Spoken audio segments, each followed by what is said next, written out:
Welcome to the On the Edge podcast with your host, Scott Groves. Hey, ladies and gentlemen, it's Scott Groves here with my new friend, author Kevin Howard, his book, Onward at Last. Kevin is a lifelong business banker and then decided to make a career shift over to climate and sustainability consultant, which we'll get into what that is. And don't roll your eyes and check out yet just because we're talking about climate, because you might be surprised. The first thing you'll notice if you're watching this on YouTube is in front of me is a man who lives in Portland, Oregon. Not exactly the most conservative area. You happen to be African-American or black, whatever nomenclature we're supposed to use. Lifelong Democrat who voted for Trump. And that's how we got hooked up. You were sending me some emails about some political stuff. We had some conversations back and forth. And when I think of the Venn diagram of a man from Brooklyn who lives in Portland, who works in climate change, Trump voters about the farthest freaking thing from my mind. So tell us about your evolution, your journey, kind of how does that happen? How does that happen? Well, first and foremost, Scott, thank you so much for inviting me on the podcast. Welcome, everyone. I hope you get something out of this interview because there is so much to share. Yeah, no, by the way, I am not unique. So before I even get into my story, I'm going to share the story of Starrs County, Texas. Okay. Starrs County, Texas is a border county, and it is the most Hispanic county in the United States, 97% Hispanic.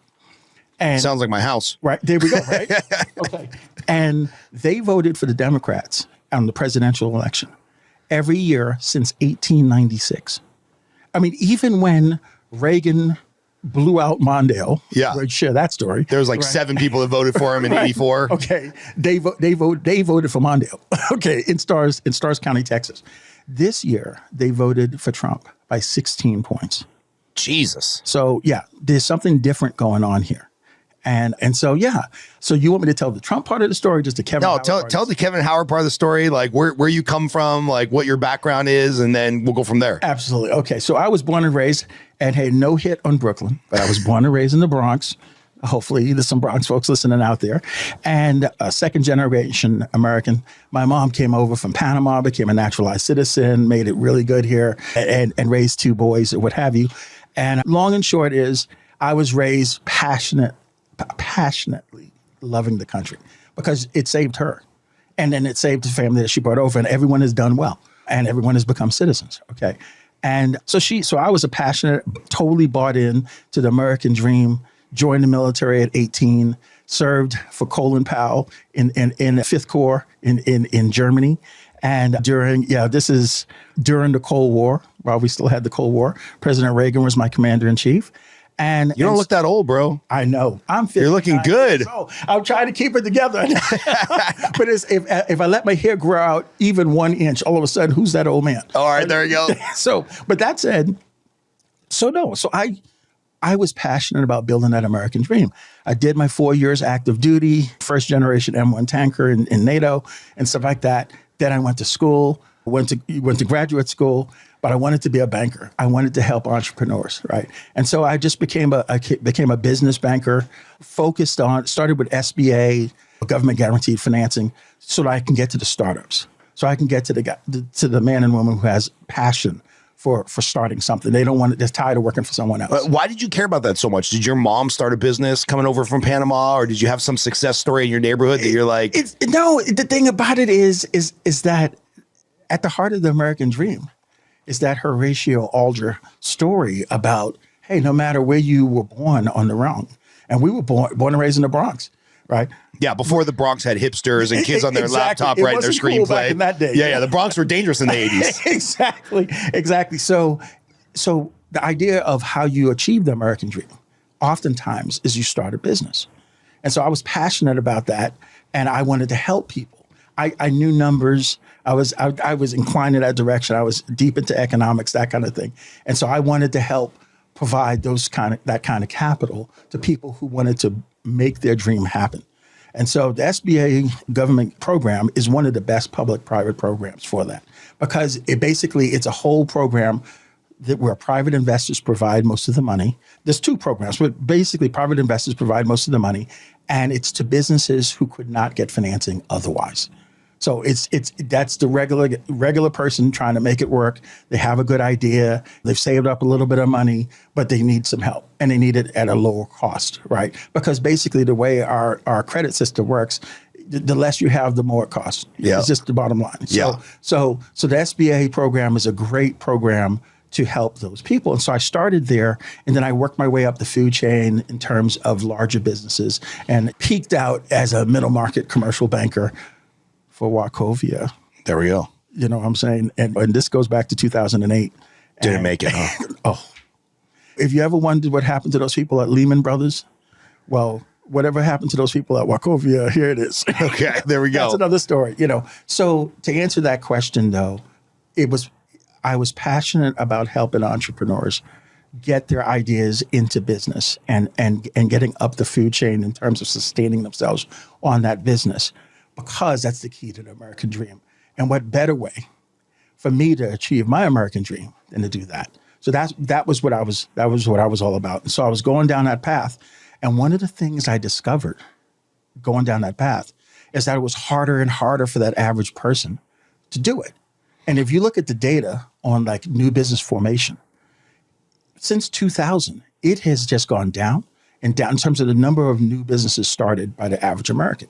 It was going down and down and down. And here I was trying to provide the capital, and I was see what is going on with the customers I'm trying to serve.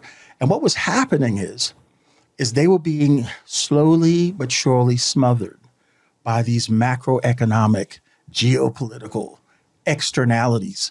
It has nothing to do with what you and I do every day to try to be successful, but it's the kind of thing that you don't even see coming, and it skirts your opportunities. And so, what was the thing that was hurting new business formation? It was people weren't making enough money. They didn't have enough discretionary income to save to start the business, and therefore they had to start the business with less money, take more debt, which means they had a smaller margin of error, and the failure rate goes up. So less people start businesses, less people are successful at businesses. I saw that through the 2000s, 2010, and it was tragic. And so I started saying, well, let me go upstream. Why is this happening? Why is this happening? And this is where we get into a little bit of the wormhole. American wealth has made a decision going back to the early 70s that shared prosperity is too expensive.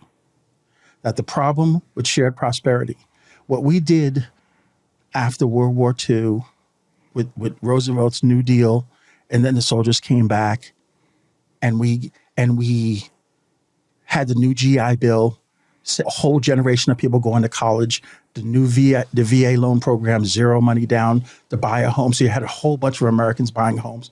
From 1950 to 1980, it's Pax Americana. You had the biggest middle class. You had a working class who could buy a house. And, Archie Bunker on All in the Family. That was every man. Dude, Al Bundy was a shoe salesman and could afford a house and have a stay-at-home wife. Exactly. But the problem, okay, so it was good, 1950, 1980. But around the early 70s, wealth in the country recognized we have a problem. Because what happened was, as America was starting to feel their oats, they had time, they had savings, they had retirement, pension. Remember those things? Yeah. Right. Okay. They started holding power accountable. And so you had the civil rights movement, and you had the equal rights movement, and you had the anti-war movement, and you had all these movements. And literally, American wealth said, this is out of control. Yeah. We've lost control of the country. And this is, it's not conspiracy when they put it in writing and then you can verify it independently. So in 1971, a guy named Lewis Powell wrote a document called the Powell Memo to the U.S. Chamber of Commerce. It was in August 1971. And then a few months later, President Nixon appointed that guy to the Supreme Court, and he became one of the leading corporatist judges in history. But in that memo, basically what he said was American corporations had lost control of the country because basically the people were holding power accountable. The workers got too uppity. They got too uppity. And so what we need to do is American corporations need to spend more money than they ever have spent before to bend the will of the government, the media, and the university system to the interests of corporate America. Then he got appointed to the Supreme Court. Okay. So that's 1971, right? I won't bore you about all the details and all the steps that were taken and how each administration was involved. Reagan breaking the back of collective bargaining by firing the air traffic controllers and basically gutting public unions. Okay, that was instrumental because they turned around and they liberalized international trade. We never used to send the jobs overseas. We used to open up markets for the natural resources and build everything in America, right? Now we're exporting the jobs. And what that did was exporting the jobs made American labor by the 90s, NAFTA, right? Thank you, Bill Clinton, because they're all in on it. What NAFTA did was make American labor compete with China, make American labor compete with South Korea. Okay. This is getting back to small business owners. That process that occurred by the 90s has made income for the average worker go down progressively. And what happened was that was the pool of entrepreneurs who wanted to start a business. You would work for someone else for a minute, save up as much as your money you can. When you had enough to seed your business, you probably work some longer to keep the business going, but you needed that seed money. The capacity to build that seed money was why new business owners were either not starting the business or starting it with so much debt that the first bump in the road, they fail. Right. Do you have any stats on or do you know anecdotally from, let's call it the early 80s to now 2025, how many businesses are started a year back then versus now? I got to tell you, it is an easy thing to look up. We can Google this, what have you. So I don't have them offhand, but it is a dramatic drop in new business formation from the 80s. Again, okay, there's so many anecdotal examples I can come up with to show you that what they did was lower the amount of money that workers were getting for the productivity that they always earned. So, for example, in 1980, the average CEO made 30 times the average worker. Okay, by 2020, you're talking 400 times. Okay, what that means is not that the worker is not productive, is that they're getting a smaller and smaller slice of the earnings off the productivity. The current worker is far more productive than they were back in the day, but most of that money is going to the top. And if you don't have, if you're getting squeezed and more of your money is going to just keep the lights on, then you don't have enough money to seed to start the business, right? So other statistics that bear this out and played into this election this year is the idea that you have a huge percentage of the country. I mean, Harvard University had one study, there's been other studies. So the range is from 40 to 60% of the country who cannot afford a $400 unexpected expense. Yeah, I've seen some of those stats. Right. It's ridiculous. Okay. If you are spending all your money keeping the lights on, right, you're working 2 to 3 jobs to do it, right? And this is what's happening in the working class, let alone the lower middle class, right? Your capacity to innovate, to be creative, to come up with the idea, to seed it a little bit, to not have to be over leveraged, right, is reducing. And so this is what's happening. So the biggest challenge to the average person out there who has ideas is this long trend that has nothing to do with what happens in our neighborhoods. It has nothing to do with how smart you are or how hard you're willing to work. It has people way away from you, these externalities. But their strategy was to break the back of the earnings of the working class. And the effect that it's had has actually transformed both major political parties. So we don't have the data yet on 2024, but we have the data on 2020. And there was a massive study and I get the reference and stuff like that. There was a massive study on the 2020 election that looked at the counties that voted for Joe Biden and the counties that voted for Donald Trump in the United States. And according to this massive study, right, the counties that voted for Joe Biden in 2020 represented 70% of American wealth. Think about that. The counties that voted for Donald Trump represented 30%. But we're talking Republicans. Now, what's the reputation of the two parties? The reputation of the two parties is that the Democrats historically had been the party of labor. They certainly were when Clinton came to office, right? Right. He helped change that, right? And the Republican Party was supposed to be the party of big business and stuff like that, right? That, if you look at the Trump coalition, that has changed. That has changed. It's the American. It's the working class. It's middle and the middle class have shifted, right? And why? Because Trump speaks certain truths. It started by him saying certain truths that no other politician would say.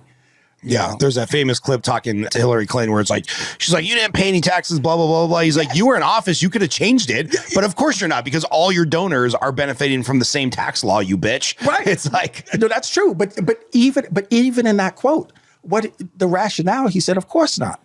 Of course I took advantage of the tax code. And it's, in other words, it's legal to take advantage. The tax code is written to try to influence you to do certain things, to not pay taxes. Legally, right? So he wasn't stupid. The code was designed and he took advantage of the code and he was forward with that. Typical politician acts as if they don't do that. Right. So to the regular person, they're like, you're not real. Right. And that was Trump's hook in 2016, is that he said certain truths that everyday people knew that other politicians refused to say. Yeah. Right. Even if it seemed to make him look bad. Yeah. Okay.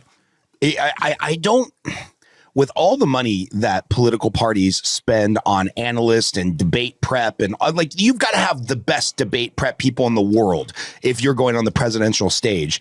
And then when Biden's like, I'm serving over the best economy, it's like, bro, my carne asada burrito was $12.99 today. It used to be $7. Like, you can tell me whatever you want about some macro trends or whatever. All I know is that when I go get a carne asada burrito for me and Chris, it's $30 now for lunch. And I don't know why they don't have people that like live in the real world that aren't door dashing on the corporate card that can understand, like, your average American isn't going to buy that shit. Even if it's statistically true, it doesn't feel factually true for most Americans. Well, you've heard of the adage, there are lies, damn lies, and statistics. Yeah, fair. Okay, so and here's the thing. This is why I have nothing but contempt for economists, because Coming from somebody who majored in economics, I love this. I know the dismal science is dismal for a reason. So yeah, when what Biden is saying and what the economists are saying, because they are saying, oh, greatest economy and all this nonsense, is they're taking the aggregated data. So what is the aggregated productivity of the country? What is the aggregated income of the country? And they're giving you average statistics based on that. So based on so many people in the workforce, based on this is how much income the country produced, right? This is how much the average family has. The problem is that totally smooths out. That assumes that the distribution of the income is equal. Right. It only takes one trillionaire like Elon Musk to really screw up the average, right? Well, no. If only you would think he makes enough that he could. No, it is like the top 2%. The top 2%. Well, no, let's stay with the top 1%. 2021 was the first time in U.S. history that the top 1% had more wealth and income than the American middle class. Not the working class, the middle class. Okay. The concentration of wealth and income at the top, based on what I was talking about earlier with the Powell Memo and what they chose to do. Well, the results of it is that, yes, we have 4 or 5 people like Elon Musk or what have you, who have more money than the entire Gilded Age, adjusted for inflation and stuff like that. So, the Mellons, the Rockefellers, all of them, Elon Musk has more money than all of them combined, right? That's how much consolidated wealth we're talking about. And not only don't we have it, as in so many people, well, I think we're probably doing pretty good, you and I, but so much of the working class, so much of the lower middle class don't have it, is because intentionally they've been squeezed out. They've been squeezed out. And this is what hurts. This is why there is such an anti-establishment sentiment around this country. So you say, I come from Portland. CNN on election night. This is everyone go to YouTube and try to find this video from CNN. On election night, it was somewhere around 11 o'clock. CNN put a national map of the United States by counties. And what they were going to try to show was the voting trend at the presidential level between 2020 and 2024. So what by county did they vote more for the Democrat this time or the Republican this time compared to 2020? Okay. Every county in the country voted more Republican. Yeah, I saw that even like areas in New York, Yes. super blue California. Yes. Maybe they still won by 20 points, but 4 years ago they won by 24 Yes, points. that's exactly right. All 50 states voted more for Donald Trump in 2024 than in 2020. So I wanted to find something because you said it a few times. You said their strategy, they are doing this. I want to define they or their because I think there's two common paths you could go down. One is like there's this cabal secret society of 100 of the richest bankers and the Rockefellers heirs and all these people, and they basically control the media and the government. It doesn't matter whether it's Reagan or whether it's Clinton. They donate so much money. They basically control politics because they're these evil henchmen sitting on their pile of gold. And then there's the other angle, which I always refer back to. Maybe Chris can find this, that George Carlin script where he's on like a panel on a stage. He talks about a conspiracy. He's like, you don't have to have a formal agreement to have a conspiracy. These elite people are all good. They go to the same boarding schools. They go to the same Ivy League schools. They play on the same lacrosse team. They all think the same through the nature of their upbringing. So when you say they, is there actually like 100 they people that we could point to that are part of the evil cabal? Or is this just like an institutionalized, we're going to suppress these people because this is how we've been educated? It is not a secret cabal. Everyone is not known, but it's everyone in that elite, that uber wealthy that you know, because the economic incentives encourage it. I mean, the idea was, okay, so everyone wants to make as much as they can make. Right. And when you get to that level, you get to set the rules. The problem is the predecessors, the Gilded Age of the 1800s led to 10 years of depression in the 1890s. And the Roaring 20s led to 10 years of depression in the 1930s. Yeah. Right. Okay. And the tech age in the late 90s, early 2000s led to our Great Recession. They wouldn't call it depression, although they should have, in 2007. It would have been. Here's the thing. This is the lesson they learned. The problem was, they want to be greedy and they want to set the rules that they can get it all and we don't get any. The problem is that in a free market, if the average person doesn't have anything and they're living on credit, when they lose the job and they start missing payments, it sets off this spiral. A recession turns into a depression because they default on the car, they default on the house, they default on the credit cards, and all those businesses. So it becomes that death spiral. Okay, so there's got to be from their perspective, in order to get all the money, how can we protect ourselves? How can we protect ourselves so that we don't jump out of the window like they did in the stock market crash in 29? You saw these. Yeah. There's a famous bridge in Pasadena because Pasadena was the financial hub of the West Coast back then. There's a famous bridge that had these huge guardrails, like 13, 14 feet tall, because so many people killed themselves jumping off that bridge in the 29 crash. Exactly. Well, they did fix it. What they have done is it is private profits, public losses. Yeah. So we did not have a Great Depression in the Great Recession because we bailed out the people who caused the problem. Yeah. We bailed out Wall Street. Now, this is not left, right. No, I agree with you. This is absolutely hilarious. If we go back to the bailouts, right? Now so George W. Bush was the president of the United States, and the economy is failing under him. And an election is coming up this is September of 2008, 2 months, right? So politics is politics. You would think the Democrats would let the economy, if it's going to tank, Lehman just went bankrupt, Bush is getting all the blame, Obama comes in to save the day, poor John McCain, he's running at the wrong time, here we go, right?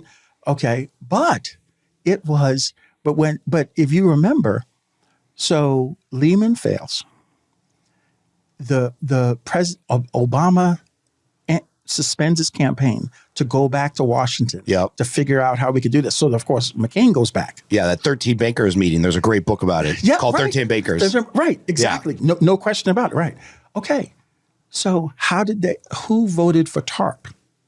So if you're a fiscal conservative, you're a conservative, and you believe in free markets, the idea of bailing out bankers who are finally getting their clock clean for the risk that they took is like anathema.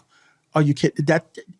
Or what do we talk? I mean, the idea of public subsidy. Okay, all right. Yeah. So the Republicans, TARP was $800 billion targeted asset relief program or something like that. Like basically, we'll give the banks a couple $1 billion, a couple $100 billion in order to $800 billion to like shore up their balance sheet so that what the hell is his name? The greatest investor ever, Warren Buffett, can buy 50% of the shares of Wells Fargo and make a ton of money off the government backstopping the bank. Give me a fucking break. Like anyway. I'm getting my blood pressure's going up. No, okay. But the thing is, so the Republicans in Congress stuck to their ideology, and they said no.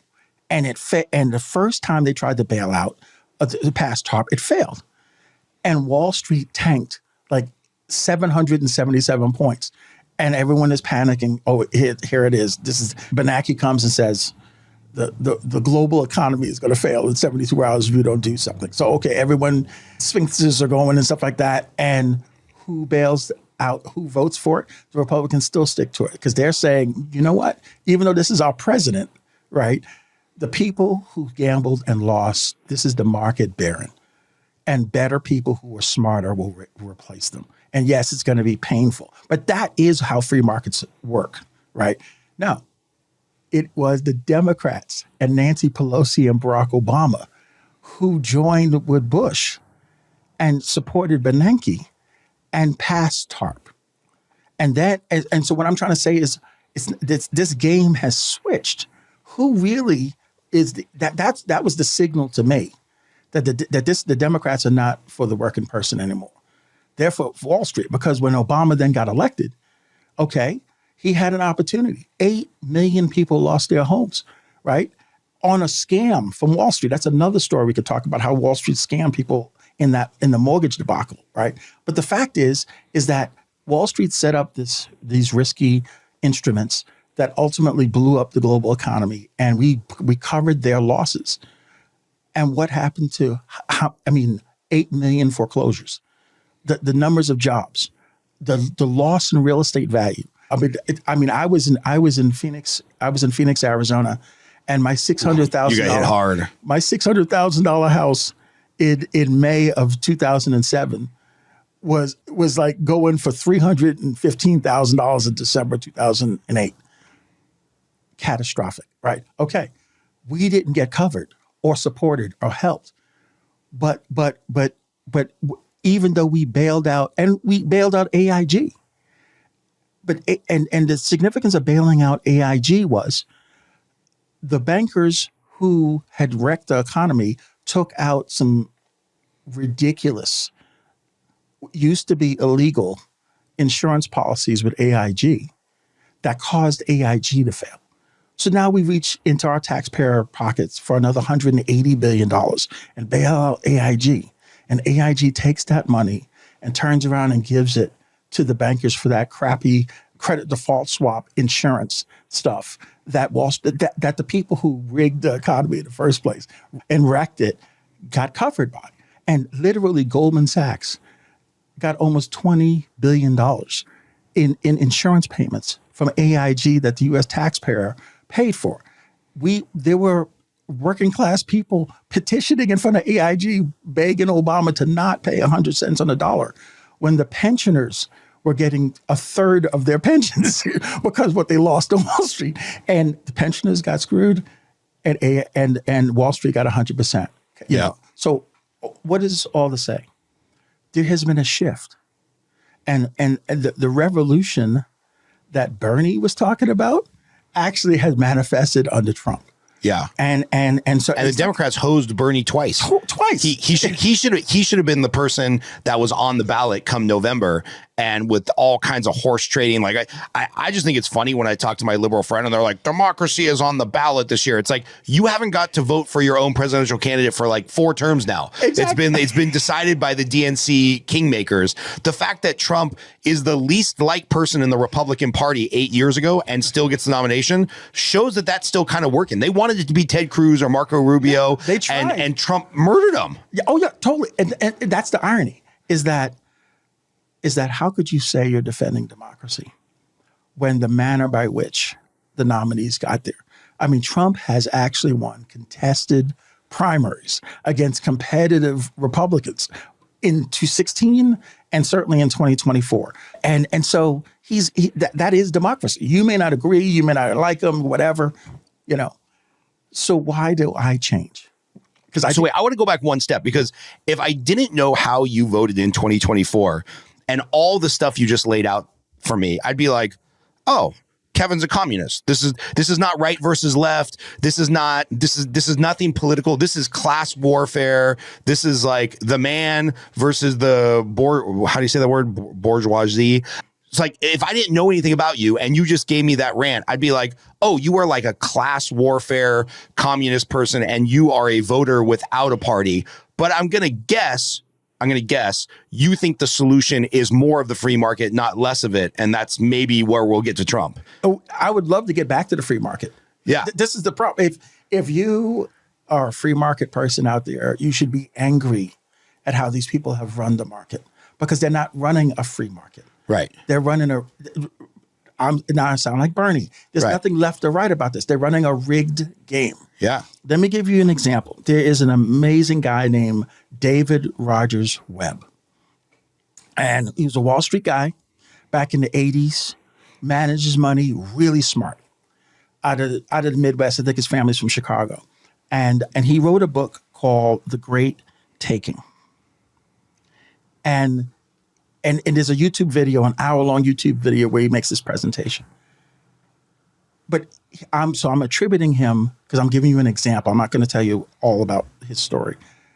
So he revealed that part of how they have rigged the game is that from 1994 to 2004, in every state in the United States, there was a concerted effort to change the Uniform Commercial Code, to make 2 primary changes to the Uniform Commercial Code. I don't even know what that is, and I feel like I'm fairly informed. For Commercial Code, tell me more. It's state level legislation that governs contracts. Oh. Okay, so this is why the poor lady that wants to open a hair braiding business in New York needs 2 licenses, 3 permits, 4 kinds of insurance. And it's like, dude, chick just wants to braid some hair for $50. Exactly. There's no danger there. Yes. And because that's also part of the rig.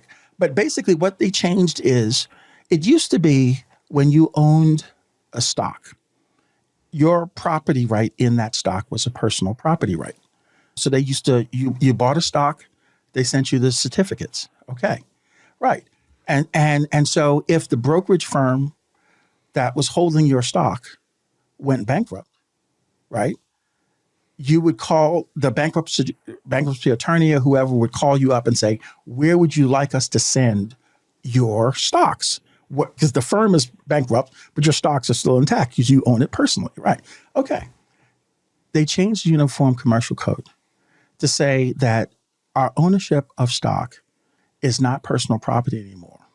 It's a claim on the value of the stock. So let's say the stock was worth $100. It's a claim on that $100, but it's a low priority claim. So that's one provision that they changed. So I personally, Scott Groves, do not own $50,000 of Google stock. I own a claim against Charles Schwab, who's holding $50,000 of stock for me in Google. It's going to get worse. It's going to get worse. It's going to get worse. Okay. You know what? You're going to make me sell everything and put it in gold in like under the ground somewhere. Hey there, Scott Groves with a quick interruption to the podcast. Sorry about that, but I just want to take a quick minute to announce our sponsors here for the podcast, and that sponsor is me, Scott Groves. It's actually the revenue that we generate through doing mortgages here at Neo Home Loans and the money that we generate from the coaching program that I run, Consolidated Coaching for Loan Officers, coaching by loan officers for loan officers that helps support this podcast. I really started this in 2021 as a passion project during COVID, and we're excited to bring you a new episode every week, but this only happens if I'm making money in my real full-time job. So please, if you or somebody you know is looking to buy, sell, or refinance a house, our team is licensed in almost every state in the country. And if you know a loan officer who's looking for sales coaching, personal development coaching, lead generation coaching, please, please, please get in touch with us. Scott at the Scott Groves team. We'd love to hear from you. We'd love for you to support our other endeavors, which is mortgage financing and loan officer coaching, which allows this podcast to exist. Now back to your regularly scheduled programming. Okay, I almost said something. Okay, so the first thing they changed two things at the same time. They said that the claim is no longer personal property; it's a claim on the value. It's a lien on the value of the security. That's what we own. Then they said that the provision that covers the rights of whoever is holding the security on your behalf, it gave them the right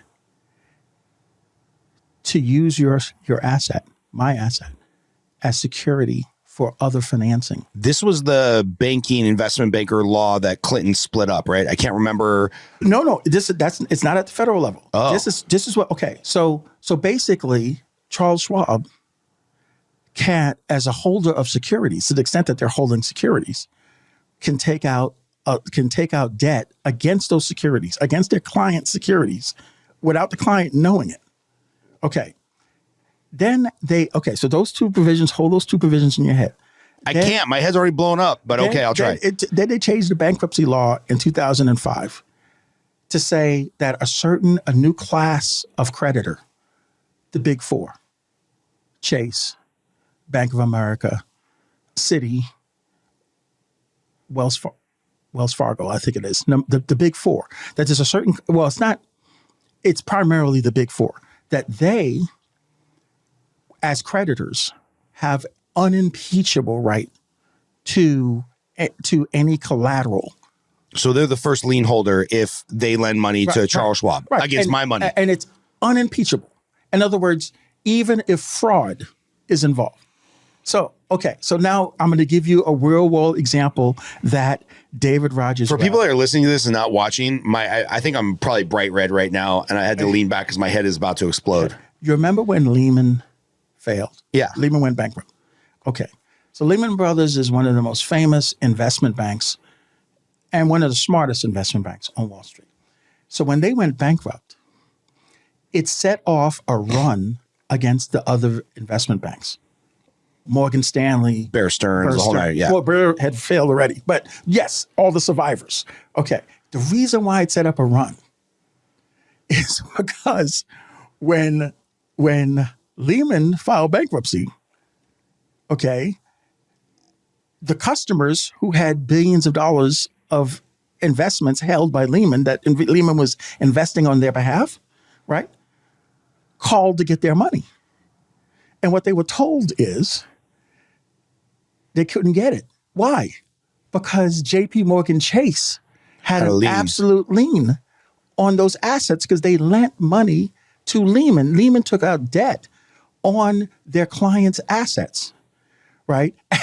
And so, but don't believe me. Go to the bankruptcy of Lehman Brothers and read it. The judge himself said, this is the law. It's not even a fraud defense against that. In other words, I mean, you would think it's fraud if you have your money, your discretionary income that you've saved over time, and you put it into a brokerage firm, or you're a pension fund, or right. you're another country like Iceland investing in us because it's all safe in America. Right. You would think that that's fraud if someone could put a lien on that without asking you. I mean, right? And if they default on that debt, you could lose because you don't have a personal property claim. You just got a lien, and it's subordinated to J.P. Morgan Chase. And that's what happened to the people who had money in Lehman. And it set off a run on all the investment banks because that's when people discovered that that's the case. And this is smart money people now. Anyone who has enough money for the investment bank to be investing their money, this is smart money, right? And they got, and okay, that is not free market. Right. That is a rigged system. Yeah. That is, and so that's what I'm saying. So yes, no, well, communism was absolute failure. I'm not, and by the way, we do need to break away from the binary mythology that the only alternative to capitalism is communism, because it's not. We're innovators. In fact, we innovated capitalism. I mean, capitalism wasn't 2,000 years ago. It's just 300 years ago. This is what you're describing is an intellectual description of my moron friends who send me memes or just like, this is end stage capitalism because my grilled cheese is $13. I'm like, I don't think you know what any of those words mean except for cheese. But the way you're describing it, it's like, yeah, this is end state capitalism where it's like everything is crony capitalism. I remember reading this stat a while ago, and you've probably heard something about this. Like a company will get to a certain stage of growth, size, revenue, market cap, whatever. And I don't remember what that number is, but a company or a basket of companies in a particular industry will get to a certain size that their best return on investment is no longer customer service, product innovation, bringing down the cost of goods. Their best investment dollar for dollar is in lobbying activities. Because we get to this point where the banks are so big, they don't have to design any new products. They don't have to provide a better interest rate. They don't have to provide a better customer service experience. So all the extra disposable profit goes to lobbying activities and that's actually a good business decision. If you're a stockholder in Chase, you don't want them coming up with new types of checking products. You want them going and buying off politicians because that's a good return on investment for the company, which is fucking crazy. It's crazy. Yes. So this is what I'm saying. When they went down the slippery slope of saying, how can we create the system to where we can have it all, and it doesn't blow back in our face, right? And we can control the masses because they don't have enough to hold us accountable. They're busy. They're on the hamster wheel. You're right. Okay, right. When they did that, and they were smart enough to figure it out this time. The Great Recession is proof positive that they figured out how to protect themselves. Yeah, because they corporatized all the wins and they socialized all the losses. All you got to do is look at Fannie Mae and Freddie Mac. I was reading this great story the other day. Fannie Mae and Freddie Mac, which is a government-sponsored entity. It's technically not a government agency, although it really is. When they were printing money, that all went to the CEO and the stockholders, and all of the profit went to them. And then when they crashed and burned, the government came and gave them a loan, which, by the way, they have paid off because the housing market has recovered. But what's funny is like the investors that came back to the table and was like, all right, I'm going to make a bet on Fannie Mae, Freddie Mac. They've gotten fucked. So their stock value is worthless. It's like everybody got screwed except for the little pool at the people at the top who got all of the corporatized profits. And then when they screwed up and they lost and they were, I don't know, insuring a couple $1 trillion of bad mortgages, they're like, don't worry. Put that on Bush and Obama. They'll take care of it. Well, and so, yes. So how does this feed into Trump? See, when they went down that path, they broke it. They broke the free market. They rigged it so bad. I mean, this economy is such a Frankenstein's monster because the good things in the economy are not a function of just adding value. The traditional fundamentals. Yeah, right. The typical it's Milton Friedman free market. You add value through your work and productivity. Yes, right. That's not that. No, it is direct interventions, severe interventions, bailouts. I mean, all you have to do is compare the economic statistics of 2020, the COVID, the worst of the COVID year, the GDP of the United States declined 3.5%, which is the reason why I did is because we shut down 80% of the economy for like 3 months and then progressively opened it up. So it makes sense that we produce less. 3.5% is not trivial. It's twice as much as the Great Recession. It's 1935 level contraction. Okay. But if you look at the stock performance that year, Killed it. okay.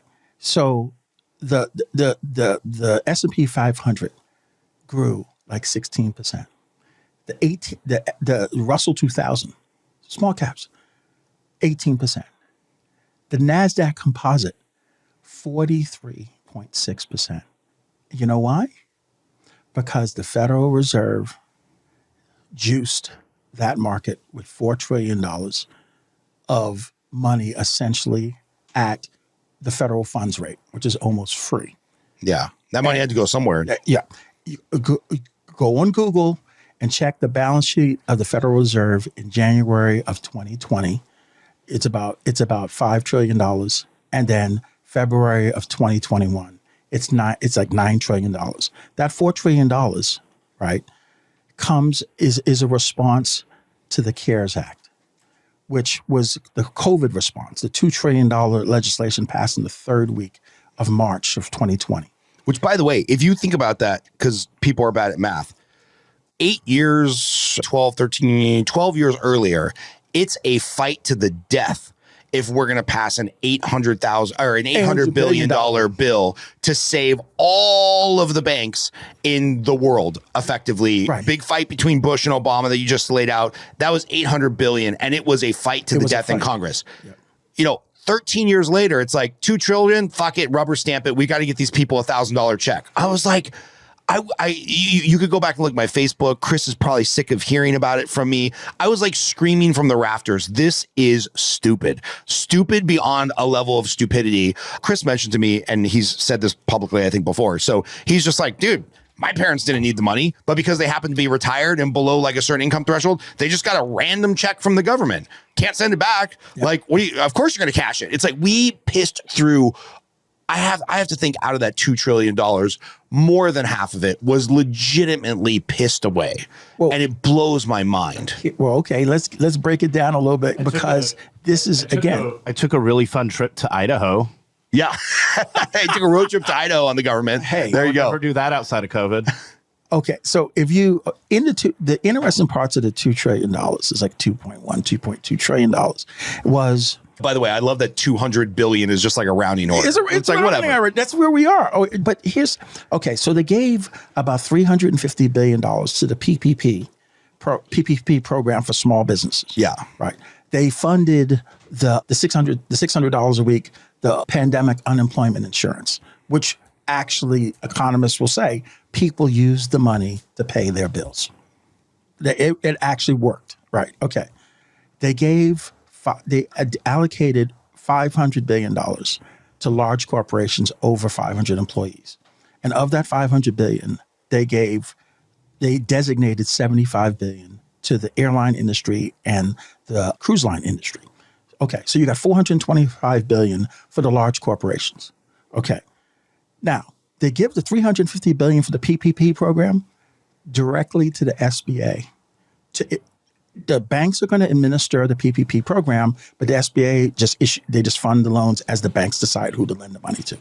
Okay. They gave out $350 billion. Okay. Hey, Chris, look this up for me. Whatever year is most recently available, how many loans does the SBA, or how much funding, how many loans are funded through the SBA every year? I just want to know what this number is, because I'm going to guess it's somewhere way less than $350 billion. God, no, yeah, way less. No. And then they just said, hey, do me a favor. You got 90 days to give out this $350 billion. Now, I wonder it was done so haphazardly. Okay, so they gave it, and that became the loan pool, right? And the money literally ran out. Okay, there was a second distribution, maybe another $150 billion. Okay, but let's look at how they treated the $425 billion that they gave for the big corporations. They gave that money to the Federal Reserve. And the Federal Reserve made it a loss reserve. Now, a loss reserve if you're going to lend, any lender has to set aside money for losses. Yeah, somebody defaults, homeowner dies, right. Something like that. And a loss reserve is like 1% for a healthy portfolio, something like that. It's small. Okay. The CARES Act essentially authorized the Federal Reserve to create a 10% loss reserve. So the Federal Reserve is covered 10 times a normal loss reserve.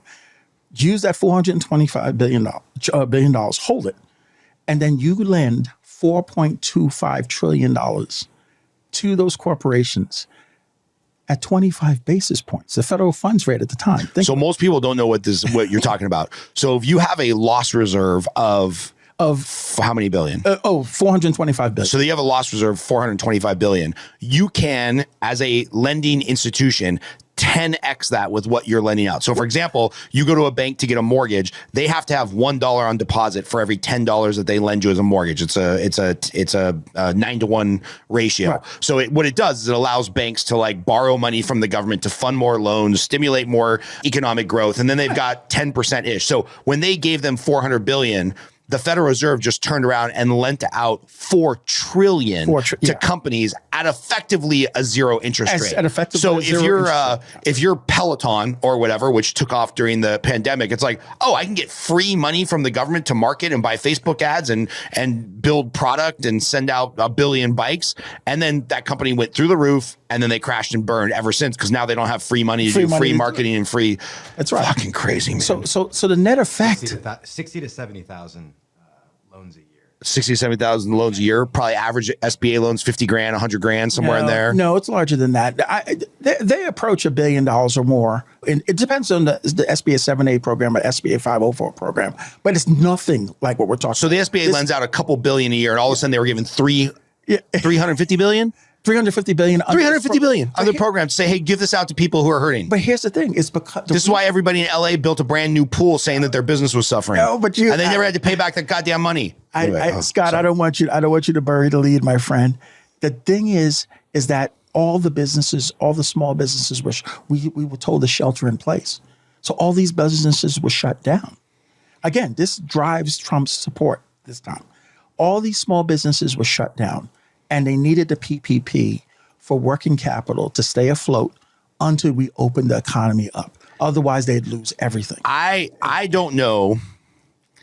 I have no idea what the numbers are. I'm just going to say anecdotally, of the hundreds and hundreds of tax returns I have looked at for business owners, I would be willing to bet 1 out of 3, 1 out of 5, 1 out of 10 of those people that got the PPP loan really, really needed it just to keep the doors open. Like the number of people I've talked to that are like, Jesus, why didn't I just commit fraud and get one of these PPP loans because there's no accountability? It's like, I don't know if you remember 2021, 2022, 2020, real estate took off like a bat out of hell. Oh, we're getting there. Realtors were making more money than they've ever made. And I know every realtor took out a PPP loan because they had one 1099 assistant making $35,000 a year. And they're like, I need a $200,000 PPP loan to keep my business afloat. It's like, dude, you don't even have $200,000 of overhead expense and you're making more money than you've ever made before. Like my contention is that a vast majority of PPP loans went to people that didn't need the money. Okay. That's my gut.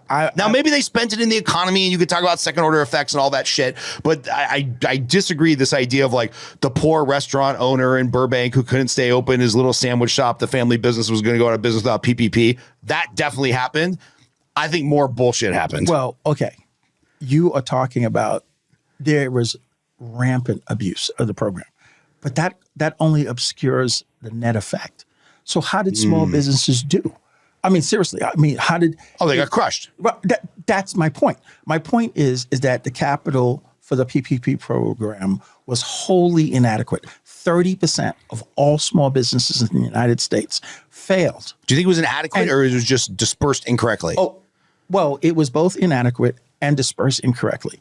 Because when you have the Lakers, when you have Harvard University, when you have all these when you have some no, I mean, seriously, the fraud, I mean, a third of the program is probably fraud. I'm going with 2/3, but we can argue about that later over a cigar. I'm saying exactly. Okay. But my point being, I'm trying to give you a structural distinction. So the money for the small business was here's the money and I'm going to lend it out until it runs out. for the corporations, $4 trillion. we're not going to give the money and just lend out the 425 billion until it runs out. No, we're going to give that to the Federal Reserve and secure the Federal Reserve far more than anyone. So the Federal Reserve can't lose. A loss reserve of 10% is a massive loss reserve. Okay, so the Federal Reserve was taking no risk to turn around and lend $4 trillion to the largest corporations in America. Okay, and how they did it, they bought their commercial paper. They took on their debt, right? They floated them, right. And I'm so angry right now. And so the net effect of floating them is, did you notice that where's the hotels that went bankrupt? Zero. Where's the cruise liners that went bankrupt? Okay, 30% of small businesses in the country went bankrupt. And we're not talking about businesses that weren't competitive. Whether they went bankrupt or not was whether they were able to access adequate enough capital to stay afloat. And so those people lost everything regardless of whether they were good or not. That's not free market. Okay. No. And this is some crony capitalism. This is the crony capitalism bullshit stuff. And so, okay. So the Fed floods the stock market, the publicly traded, the largest corporations with this money. Okay. They basically gave the stock market a $4 trillion infusion of cash. And if you just put that on your balance sheet, of course your stock price goes up. Well, no. And what did they do with the money? They bought their own shares. Yeah. No, I mean, this is not hyperbole. They bought their own shares, which dropped because earnings weren't going up. We weren't buying anything. We shut down the economy, right? How does the NASDAQ composite go up 43%? It's because you juice the earnings per share by reducing the number of shares outstanding. That you talk about rigging the game, right? It's not that you earned more money. It's just that you're dividing it by a lower number, right? Less shares. So you're spreading your earnings over less shares because you're buying your shares and retiring them. That's how to use the money. Okay, but it gets worse.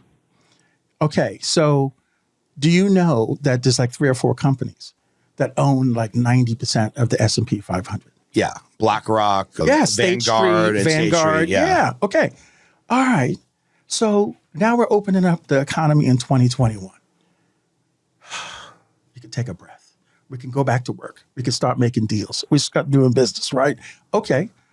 There's no intuitive free market reason why the average house in the United States went up 18% across the United States in 2021, when the average appreciation is 6%.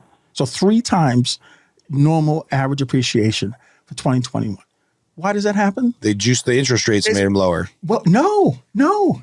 It's because now that the Fed just made State Street and BlackRock everybody's got more money. Because of the stock market, they were looking to invest. And they decided to buy U.S. housing. And this is when BlackRock gets into the market, starts buying all this starter homes in the Sunshine Belt. One out of 4 houses in America bought by hedge funds, institutional investors, because they got fat on the subsidy that came from the Fed, right? Which drove the price up on American real estate. So then why did inflation start showing up in 2022, 2023? Is because the average person who actually owned a house, who had nothing to do with this, all of a sudden saw their value go up. So now the broader market starts getting in the game because they have equity, and they start buying a few toys. All right. The suppliers, the business owners see we have pent up savings. We have more equity in our homes. So now we can start hiking prices because I don't want to leave money on the table. Yeah. And we know the 9.1% inflation in March of 2023, right, was primarily driven by price gouging. By the way, people don't understand this. A 9% increase in inflation in 1 month, that's quickly getting to like Germany 1931 numbers you got to come with a wheelbarrow full of cash for a loaf of bread. People are like, well, it's going to go back down. It's like, no. It doesn't go back down unless we have deflation, which the Federal Reserve is always trying to prevent against. Like once sushi all you can eat at my favorite place goes from $34 to $39, it's never going down. It might go up more slowly, but the federal government, the Federal Reserve, they are wholeheartedly against deflation, because if prices are going down and money stops moving around, then the economy is really in shambles. So it's like prices are never going down. That's right. Well, see, Scott, now you go back to your comment about Sleepy Joe, talking about how is he, talking about a great economy because inflation is now down to 2.9%. Let us be clear. It's the 2.9. It's 2.9% over that 9.1%, and over every increase in inflation since that. It's a cumulative thing that when we go to the store, that is not 2.9% inflation. That is it's accumulated over the however many years, and that's why everything is so much more expensive. And I give you another anecdotal, and it just fits right in terms of this inflation thing. So I bought a home March on the Oregon coast, March 2021. Biden just came in, right? Got my interest rate, 30 years fixed, 2.5%. Okay. All right. We got a sweet deal. It's a brand new house on the coast in Oregon, much cheaper than California, much cheaper than Seattle, $575. I think it was $200,000 under price, but that's the free market for you. Cool. We got a deal. Okay. We just sold that house in November, the month of the election. It was worth $1.1 million. And because of Doubled value in 4 years. 4 years. And yeah. You move into a ranch in northern Wyoming and growing your own food now? You're like, I don't trust any of it. I'm going to go get my own chickens. Look. The libertarian starter kit, chickens. Buffett is in cash. I'm telling you, look, we're moving to cash. Yeah. When things get stupid, you got to take your winnings and go.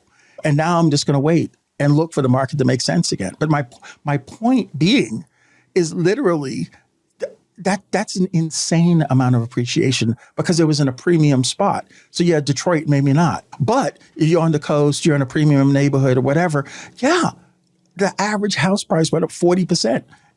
Across the country since 2021. So, okay. So, yes. So let's tie this all back to Trump and why there's this massive amount of support in every county in the country, in every state in the country, more so than before. The trend is moving in that direction. Even stars Texas, reversing a trend from 1896. Okay. Is because he is attacking the establishment. He is saying that the game is broken and that he's going to restore the game so that the working class can and the middle class can be rebuilt. And he was specific about this. Now, this is where some controversies come up. So real quick, I understand my Democratic friends who I don't all think are dumb. I think I have some very smart liberal friends. But I understand their comment to you would be, well, how can he actually care about those people when he comes from the same rigged system, Manhattan, real estate developer, rich, silver spoon in his mouth? Like, either he's the greatest bullshitter of all time, or he sees something that we don't see of like, hey, we got to fix this or the French peasants are going to revolt and I'm going to get guillotined in front of Trump Towers. Like, why him? Well, okay. Like, I could understand if it was J.D. Vance. I could understand if it was Bernie Sanders. Why Trump? Why does that guy have to be the messenger for all this stuff I believe in? Because he's such a douchebag. And he comes from exactly the community that couldn't possibly fathom articulating this stuff. But clearly he is. The problem is that they never accepted him. See, this is the psychology. Whether you're talking about New York real estate, I'm born and raised in the Bronx, the New York real estate community, or you're talking about the billionaire class, the ultra wealthy, it's always been about acceptance and respect. They have never accepted him. And he is the psychology. Do you remember the Washington the president, the White House Correspondents' Dinner when Obama just dogged on him hard. Okay. Believe me when I say he was like the butt of every joke for that. I would bet my bottom dollar, if President Trump was sitting right here, I would bet my bottom dollar that the reason that he knew he was going to run for president And by the way, anybody who hasn't watched this, you should go back It's and watch hilarious. because this is when Trump was still going on The View, Yeah. and Oprah loved him and was asking if he was going to run for president one day, and all the liberals loved him. And then he sits at the White House correspondent dinner, and all the comedians and Obama and everybody else, just like Trump was the butt of every joke. Every joke. He is not accepted in the club. So he has decided to burn this mother down. Okay, that's his axe to grind. That may be his motivation, right? But that's always been the case. He's always been a member, the benefactor, there's generational money. He's been on the end, Wharton Business School. I mean, he's got all the pedigree, but he's always been the stepchild. Yeah, everybody jokes like he had to open Mar-a-Lago because nobody would let him join their private club. So this is right. So yeah, and it's, no, I don't want to say, okay. So I do think from a psychological perspective, it became him because the establishment refused to accept him. And so he's made the decision that he's going to take the establishment down. So what you're saying is Trump comes from that wealthy class. He comes from that billionaire mindset. He's got all the money. He's got all the pedigree. But for some reason, whether it's his bombastic attitude or he's been open about liking attractive women instead of doing behind the scenes, he's still the redheaded stepchild of the liberal elite, conservative elite, billionaire boys club. He always was just a little bit outside. And now in the twilight years of his life, he's grinding that axe hard. Right. I got nothing to lose. And I am finally going to win. Since they never would accept me. I'm going to find some deep Freudian shit. Yeah, right. Okay. So that might be his motivation. That's my speculation on his motivation. Right. Growing up, Trump was from Queens. I'm from the Bronx. The history goes way back. Right. That's my guess. But I would bet my bottom dollar on it. But what does that mean to us? Right. And how has he changed? Okay. So this is Trump 3.0. And the reason why I say it's Trump 3.0, it starts with the assassin's bullet. Okay. Now, I was a sharpshooter, like in the United States Army as a member of NATO, with semi-automatic weapons, 9mm, all types. Okay, right. When you're talking about, and a person they're at 130 yards with a tripod in a prone position. I mean, that stock is locked in that shoulder, stable. The pull is stable. From 130 yards, that's as easy as me shooting you right here. Yeah, my 8-year-old can make that shot. Right.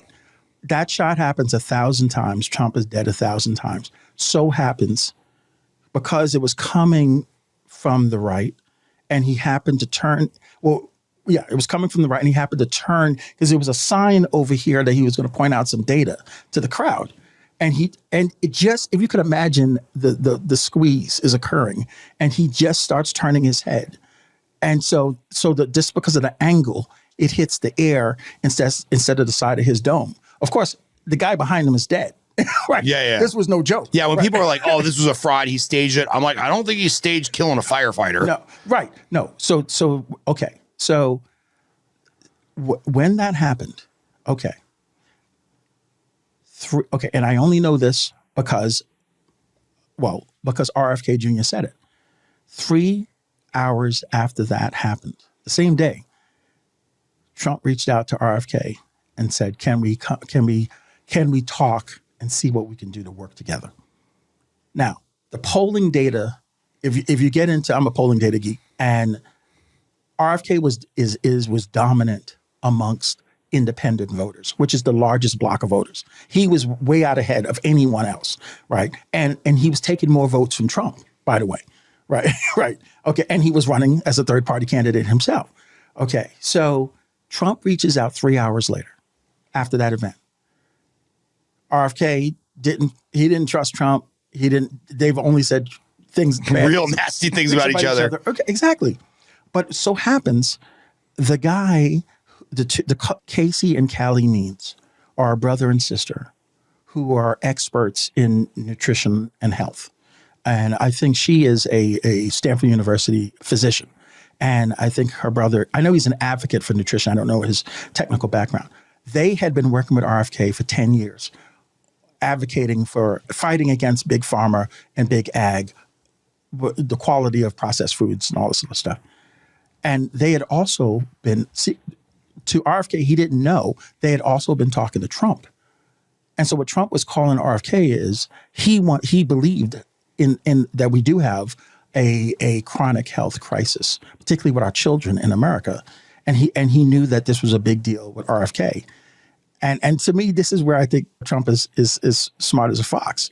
He understood RFK. All he had to do is stay in and Kamala Harris wins because he was going to take more from Trump.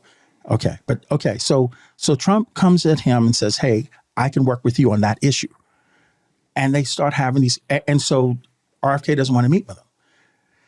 But his advisors on health say, hey, we're working with Trump. He's serious about this. So they get together and they spend a couple of days together. And it convinces RFK Jr. that Trump is serious, that he wants to make this a legacy issue for him to fix American health, particularly the chronic health problem in the country, right? And so Trump, being the marketing guy he is, he coins this phrase, make America healthy again. That this tells you why we live in a propaganda state, because a lot of people don't know what I'm saying. Make America healthy again, and you can go to makeamericahealthyagain.org and stuff like that. They built what we're seeing is, they called it the unity agenda. And it was straightforward. It was, okay, we're going to end the chronic disease epidemic in America. What's happening in with children in terms of diabetes and various ailments. 60% of children have some sort of serious ailment that we never had a history of. Okay, we're going to end, they're committing to end that by breaking the corporate capture that big ag and big pharma have of the FDA and the federal agencies that govern nutritional value, Agriculture, the whole 9 yards, right? Because those industries are driving standards based on profitability, not wellness, and it's costing and it's showing in American health. Yeah. So that's the first commitment they said. The second commitment is to end the forever wars. To end the forever wars. We haven't had a chance to talk about that, right? But this is why Trump has appointed Tulsi Gabbard as a director of national intelligence. And I can tell you this much, most serious geopolitical analysts around the world think that that's the most important appointment. If she could be DNI, right? Yeah. Because she's an amazing story. Okay. But again, centrist Democrat, RFK, centrist Democrat, right? Okay. Elon Musk is a centrist Democrat. Right. Okay. All right. So they said, okay, they're going to end the forever wars and take reduce the over-bloated military budget and take those funds and reinvest it in building the American middle class and modernizing American infrastructure. Why don't we have high-speed rail in America? I mean, we can't build it. If they could build it. We could build it. We could build it. We can't. I take that back. We can't build it efficiently and cost effectively because everybody's got their grubby little hands out. And, I think California has spent some billions of dollars and they've got like 190 feet of track laid down. If we get out of the scam game and back to getting things done game, right, we can do it. We used to do it. If Eisenhower could do the interstate highway system, if what Abraham Lincoln during the Civil War could do the rail system. I just went to the Hoover Dam tour because we had some friends in town from out of state. We went to the Hoover Dam tour and you watched the little 20-minute video before you go down into the bowels of the Hoover Dam. That Hoover Dam, which at the time was one of the modern miracles of construction, they had to create air conditioning and freezers so that they could cool down the concrete fast enough because concrete bakes and it gets hot when it cures. They had to create basically like industrial size refrigerators and coolers to cool down the concrete so they could pile on the next block and the next block and the next block. That project came in 2 years and like 6% under budget. Can you imagine the federal government taking on some massive infrastructure project and coming in early and cheaper? It's impossible. Not when you design it the way it's designed. Right. It's a feature, not a bug. That's right. It's not. It is absolutely not intended to be effective or efficient or productive. It is not. And that's another story. But So the second thing was end the forever wars, take the excess money, reinvest it in American infrastructure, reinvested in rebuilding the American middle class. The third thing is close the damn border and actually establish an immigration policy that serves the country. I don't know why any of that is controversial. It shouldn't be controversial at all. But see, it's been a particular problem. We're not talking about the 8 million undocumented people whose children were born here, that we know have been here, that are multi-generational. Paying their taxes, upstanding Senate. We're not talking about them. We're talking about go to the Homeland Security Administration website and say how many undocumented people came in since January 2021. Another 8 to 10 million. And then look at how many are known felons, right? I mean, in other words, the government is capturing this data. And we opened up the floodgates over these last 4 years. I am not anti-immigration. In fact, I think if you're truly a conservative, you would acknowledge that the reason why the French gave us the Statue of Liberty for our 100th birthday is because America was the first open immigration nation in the world. Yeah. But open immigration, we still checked you to see if you had a criminal background check. We still made sure you were healthy and gave you shots. And you could work and be a contributing member of society. Absolutely. We had a filter, but yes, bring us your poor, bring us your, okay. Right. So I dig that. But just letting people in with the way that has happened over the last 4 years it's insane. It's absurd, right? And so it's something that we do have to rein in. And so this mass deportation is not the traditional and historical immigrants who do migrant farm workers and all. No, whose children are A students and stuff like that and were born here. No, we're not talking about the same immigrants. We're talking about the folks who were flooded in over these last 4 years, right? And going all the way back to the they, them, whoever they are, that are like kind of not the evil cabal, but just the people of the same mind. It's great for their corporate bottom line if they have super cheap labor and more customers, right? Well, yes, that for again, the point is you can't hold power accountable if 24/7 you're thinking about how do I keep the lights on, right? And that's what more and more people. That's where more and more people are. Okay, so the third thing was the immigration thing, and the fourth thing is to end the propaganda and the censorship regime of the federal government. I mean, I already voted for Trump. You don't have to convince me. Well, That's kidding. No, but my point is, so this was the agenda called the Unity Agenda. And Trump brought in people who appealed to the independents. Yeah. So now let's look at what happened on election day. If the reason why every one of the battleground states went to Trump, and we're not talking about by 5 points, 10 points. They were solid wins. But it was still we're still a highly divided country. Consistently, it's because the independents went his way. It went with his way. If he didn't make this merger, oh, he loses for sure. He loses, right? Yeah. So this is now the question always was, well, would he honor his agreement, right? And that's what I'm saying. He appointed.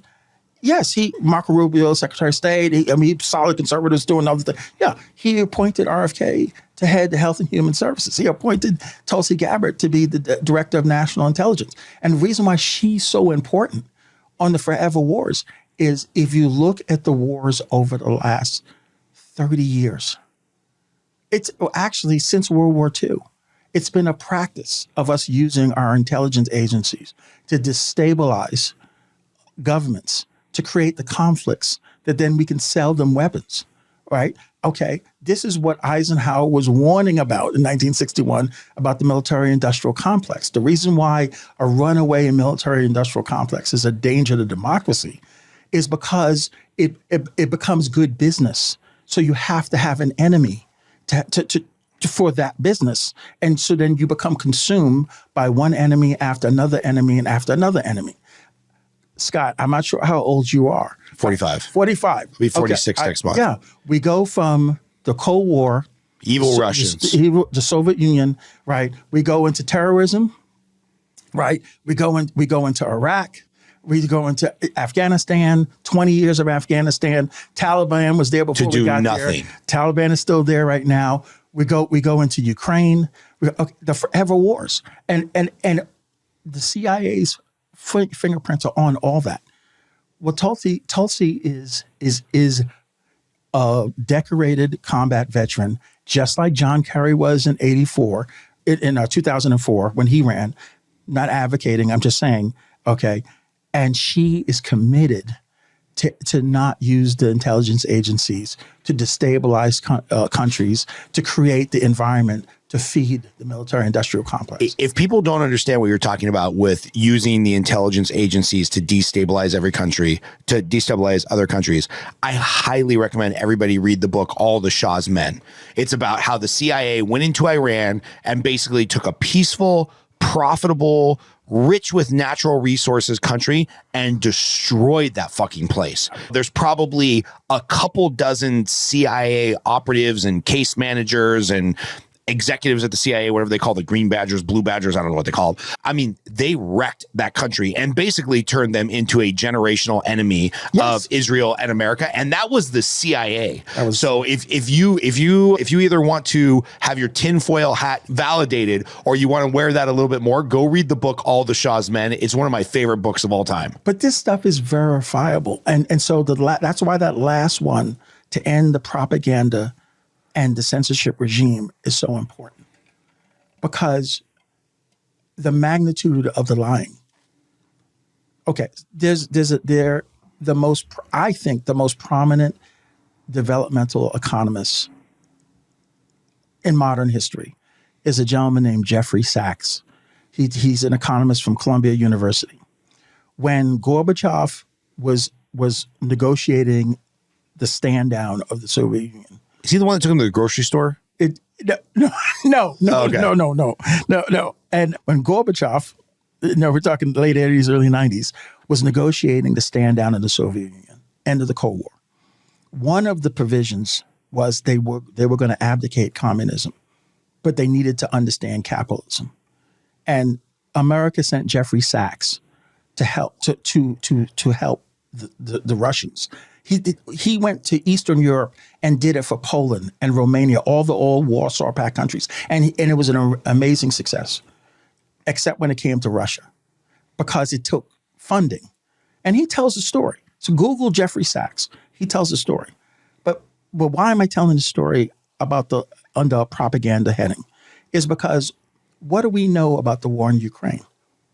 We were told when Russia attacked Ukraine in March of 2022, 2023, yeah. It's been going on almost 3 years. Yeah. We were told that it was unprovoked. It was an unprovoked attack by Russia. Okay. Jeffrey Sachs has gone all over. They've pushed him. He's unimpeachable, so they can't make him into a kook.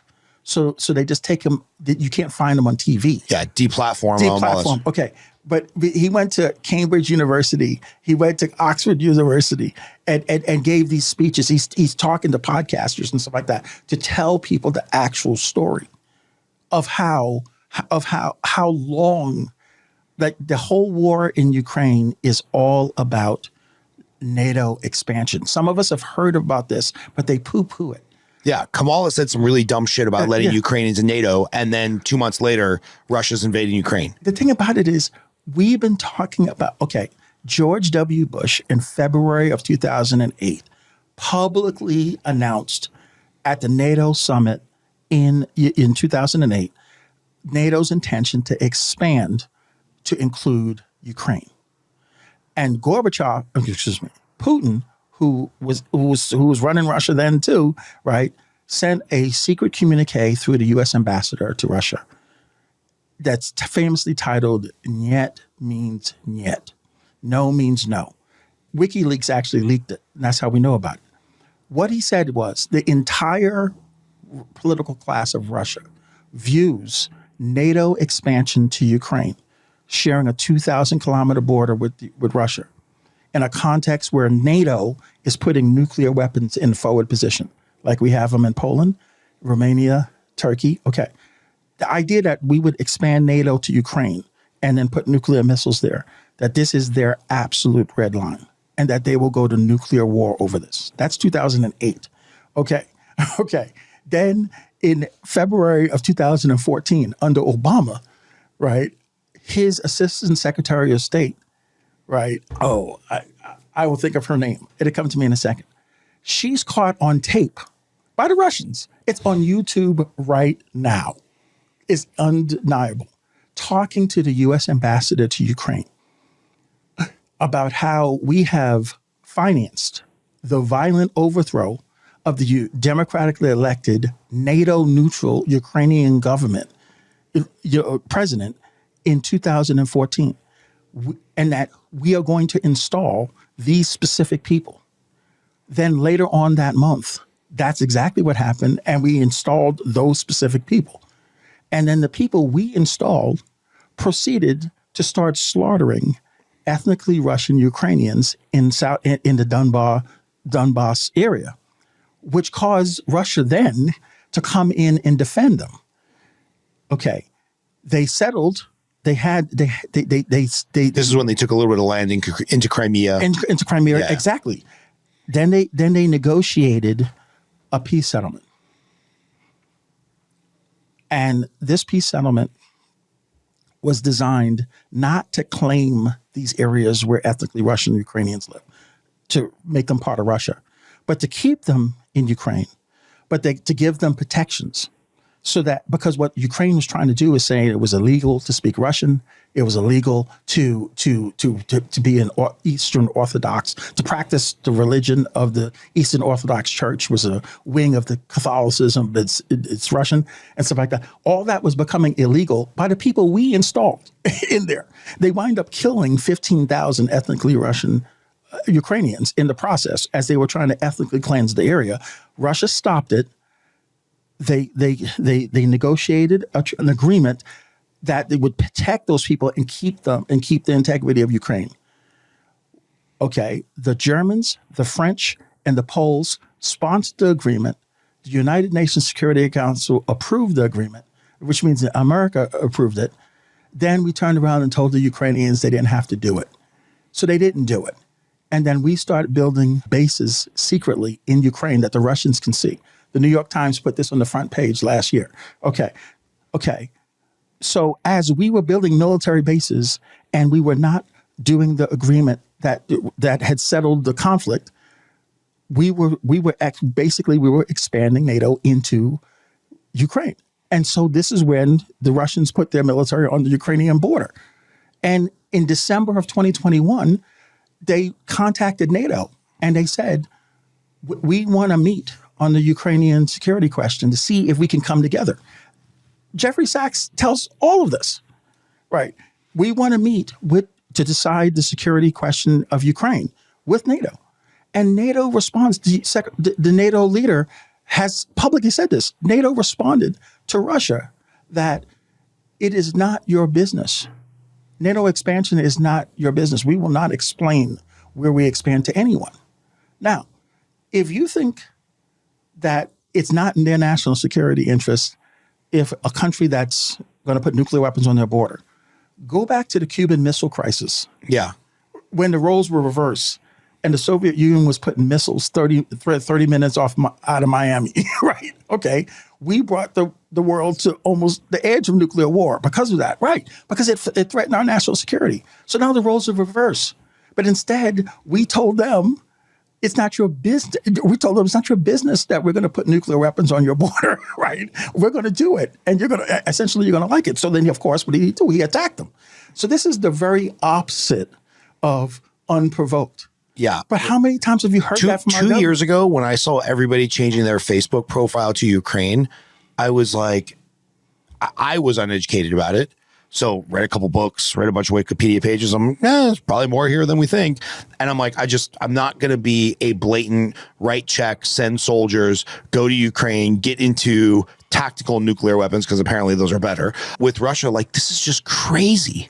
It's just absolutely crazy. And when I talk to friends of mine on the left, and tell me what you think about this, I talk to friends of mine on the left, and I'm like, look, the left has been really good at creating a coalition of one issue voters, whether that's abortion rights or trans rights or Black Lives Matter, right? Whatever. Like the liberals have done this great job of like creating this usually 52% of people that are one issue voters. I'm a one issue voter. I don't want wars.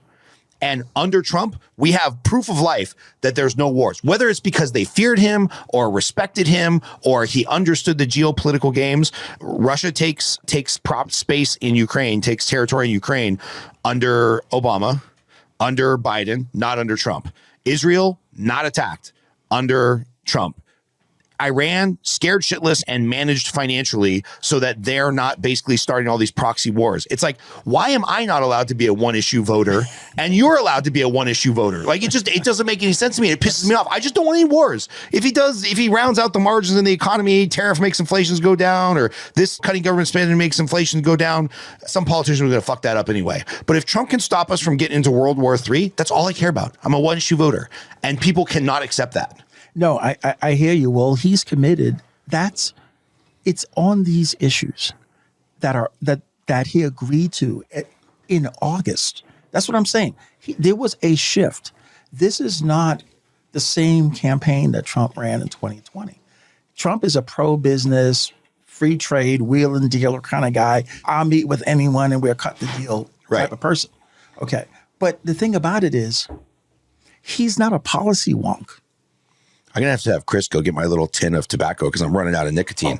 Can you go grab that little thing that's on my desk, Chris? The little nicotine pouches. Thanks, man. Perfect. We go. You and I could go for about 8 hours. By the way, no, exactly. So, but Trump is he's the sales guy. Yeah, art is the deal. Right. He's not the policy guy. The last time around, he had Bannon, and Bannon brought in the neocons. This is 2016. Yeah. Okay. Whoops. He didn't like the neocons because they're the pro-war guys. Okay, so he basically jettisoned them by the end of his administration, but he didn't have a policy guy for 2020, and I think that was his weakness. This time, he decided to make RFK and Tulsi Gabbard and these central and Vivek and Elon. And Elon. I mean, They're look at the doing people he's policy. surrounded himself with. That's what I'm saying. See, they're the wonks, the policy wonks, and if you look at the agenda that he's working with, it still appeals to him because it is going to the heart of the establishment. And if you want proof positive that the establishment has taken notice, this is why you have Dick Cheney, Lynn Cheney, George W. Bush being honored by Biden in the last so crazy. Right. The fact that Dick Cheney was Darth Vader to the left for the last 15 years, and then they're like, "Ooh, we have Dick Cheney and Liz Cheney on our side." I'm like, what? That's what the establishment. That's like me asking a child molester to babysit my kids. I'm like, this doesn't make any sense. No, it makes perfect sense. The fact is that in the same way back in the day that Tip O'Neill and Ronald Reagan would trash each other and then go behind the scenes and have a drink and pat each other on the back. They had more than a drink, but anyway. Right, good Irishman, right? Okay, but here's the thing, right? But it's because they're benefiting, the establishment is benefiting as two sides of the same coin or what have you. And what Trump is a threat to is he's the anti-establishment guy. That's why the Democrats crushed Bernie. He's the anti-establishment guy. Right. So now you have this, what's the teeth of that? There's something to say anti-establishment. What does that mean? They're ending the game on these forever wars. Okay, why do we have $36 trillion in debt? Because we've been fighting wars for 30 years straight. I mean, seriously, 204 years of America, 1980, we had $1 trillion in debt. So now 44 years later, right? Yeah. Right. 45 years later, we got 36 trillion. It's going on 37 trillion. Okay, where did all that money go? Well, it's so much money, you can't hide it, right? Look at the distribution of income in the United States. It's gone all up here. Why? Because we filtered it through the federal government. It is how uber wealth has literally looted the treasury because it goes through these forever wars. Who won in Afghanistan? The Afghans? Right. I mean, seriously, 20 years. As a veteran, my heart breaks at the fact that we've asked people to sacrifice the way they've sacrificed. And the only people who win are the arms salesmen. Because the 600 Afghan army that we trained and gave $1 trillion worth of weapons over this 20-year period, just turned them over. They lasted in a weekend. 12 days. Yeah, no, I think it was just a weekend. There was a bailout, just a couple of days. I mean, just turned it over. And it didn't matter because guess what? Lockheed Martin and all the big... They made their money. They made their money. And of course, who owns all of them? BlackRock. I mean, just what I'm saying. This is how they have fueled their wealth, the consolidation of wealth and stuff like that. And Trump is going to attack that. So I can still give my liberal friends some credit and be like, no, Trump's not going to be the guy to attack that because he's part of that club. He's part of the wealth club? Yeah. Oh, no, he is. But it's not. Again, I told you, it's psychology, man. I think that even though he's part of that club, absolutely, in the language of the left, Trump is a product of the patriarchy. Right. I mean, this is evil, rich, billionaire. No, let's put it all on the table. Evil, rich, white, male, patriarchy, all that, right? Okay. He is out of that. The problem is that he never got accepted. He was never Man, accepted. I hope you're right. Okay, no. Because I don't care what his motivations, if he enacts the policies that I agree, like that unity policy, which would not even have been controversial 20 years ago. No. Secure border, let's not have a lot of wars, let's help the middle class, and let's eat healthy food. The fact that that has become controversial shows how deep the misinformation runs. That's exactly right. And that's all I'm saying. I will give you another tidbit of, so that people don't think, oh, this guy must be just a Putin.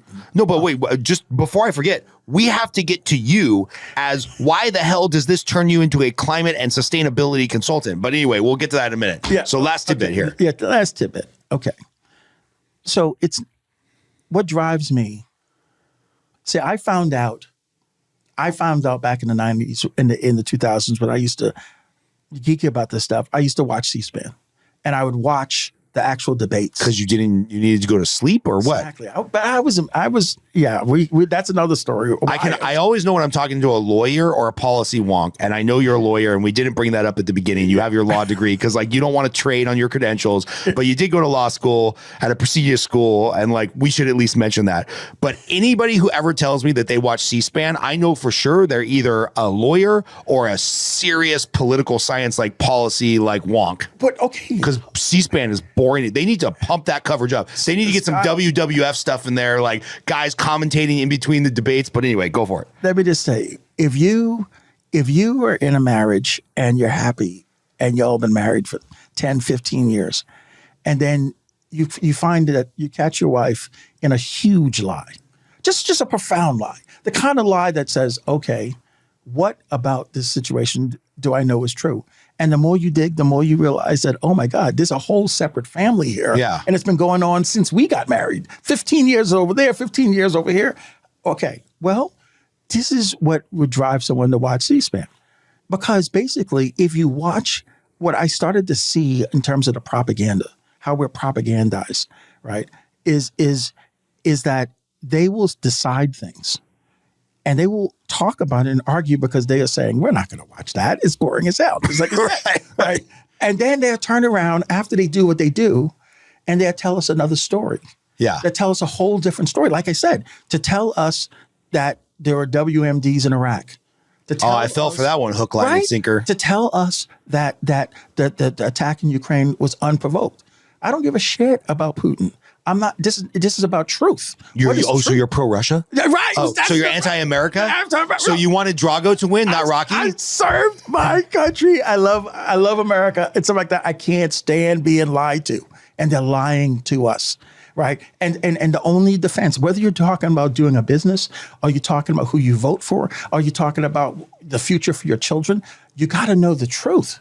And the magnitude of the lies are so profound, right? That when Trump says he wants to end the propaganda and the censorship regime, it is critical. And how far back does it go? Okay, oh my God, it's too much to get into. But so I want low hanging fruit that is completely insane. So who in World War II, who is the number one ally of the United States Russia. against the Nazis? The Soviet Union, right? Yeah. Soviet Union lost like 8 times as many troops as us. Exactly. Okay. So if you look an honest assessment of American history, if you look at what time in American history was America at greatest risk of actually losing, right? And who was our greatest ally at that moment? It was the Soviet Union. Yeah. Okay. All right. So how do we go from them losing up to 27 million people? We lost 300,000. The British lost 400,000. The French in defeat lost 500,000. How do we go from them losing that many people so that we can defeat the Nazis? The Nazis had 200 divisions fighting against them and 10 divisions fighting against us. Okay, this is factually true. Okay, how do we go from that to the Cold War, to making them the evil empire, to actually scandalizing Oppenheimer? I mean, Oppenheimer, we had the movie, Great Oppenheimer, movie. right. We destroyed Oppenheimer because in the 30s, he had an association with the Soviets. That's how much we purged America of anyone with any association. But they are our greatest ally. How did this happen, right? And so this is when I'm talking about propaganda. I mean, what would the average American feel in their heart if we had sacrificed like that? And then before the war was over, our ally turned their most dangerous weapon on us, because that is what the bombing of Japan was all about. Roosevelt had worked out a solution that we wouldn't have to bomb Japan. He had asked Stalin at the Yalta Conference in February of 1945, after Hitler surrenders, I need you to send the Red Army to Japan to do in Europe to do in the Pacific what you did in Europe. You basically take the teeth of the sacrifices, right? Because remember the cover story? We saved 100,000 American soldiers by dropping those bombs? No. Okay. We saved 100,000 Russian soldiers. Right. Okay. Stalin agreed. So May of 1945, unfortunately, Roosevelt dies in April. This is February that he agrees.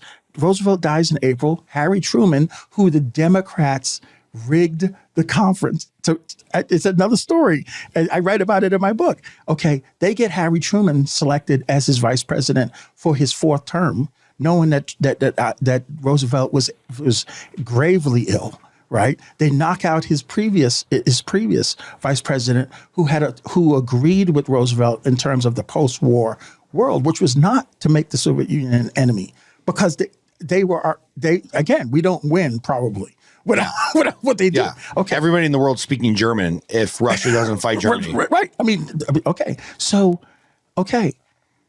And then, so Truman comes in, and instead of, so Truman comes in April when Roosevelt dies. Hitler resigns. They surrender in May of 1945. Right on time, 3 months later, August 1st, the Soviet Union waged war against Japan. And on August 6th and on August 9th, we dropped the bombs. The Japanese, most historians agree that the Japanese would have surrendered if the Red Army showed up in the Pacific. We didn't have to do it. We dropped them to send a message to the Soviet Union that you're next. Have you ever read the co-authored battle plans between the U.S. and the U.K. to just keep going and invade Russia? Yes. They basically, I mean, you could look at this 2 ways. You could say that they foresaw the future, that Russia was going to become this big bad guy because they were the other tough kid on the block, and this was going to lead to the Cold War, and that Russia is bad. You could look at it that way. Or you could look at opportunistic UK and the US is like, well, they got a lot of natural resources over there. It's a big country. Their military has been dramatically depleted. Let's draw up some plans. This is the moment. Just in case we want to send in like 4 brigades to go into Moscow and take over Russia. And thankfully, cooler heads prevailed and we didn't continue World War II by attacking our own fucking ally.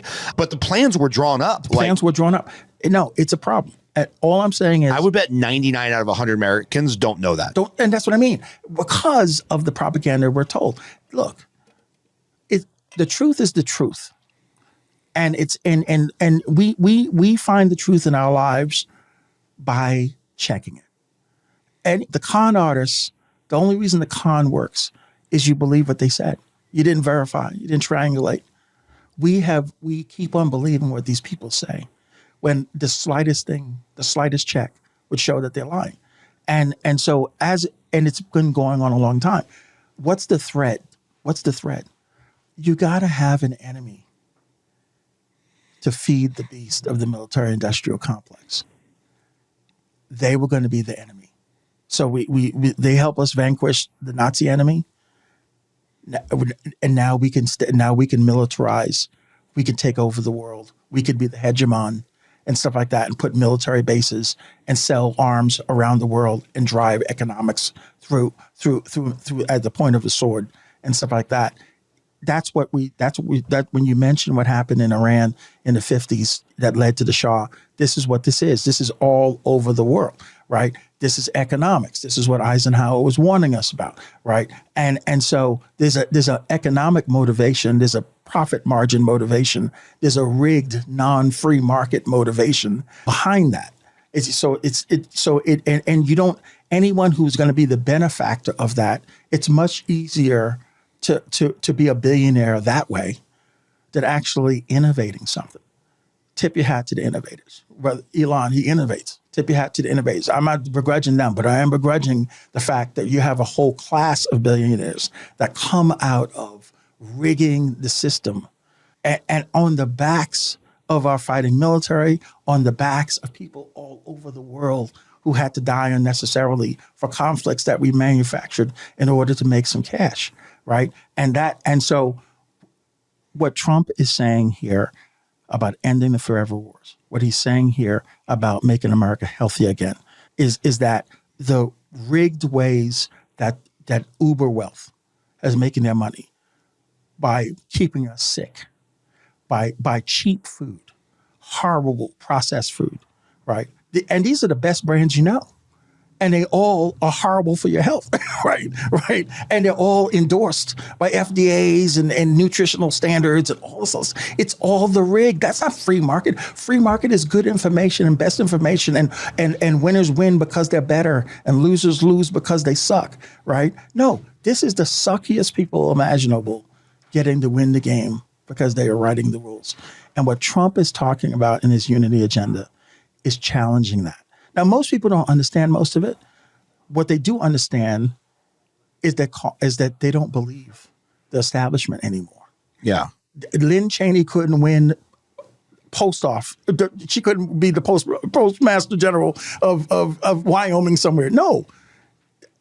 The average American does not believe the establishment across the board anymore. And do you think the establishment people even believe this? Like that we're recording this right after the tragic fires of LA.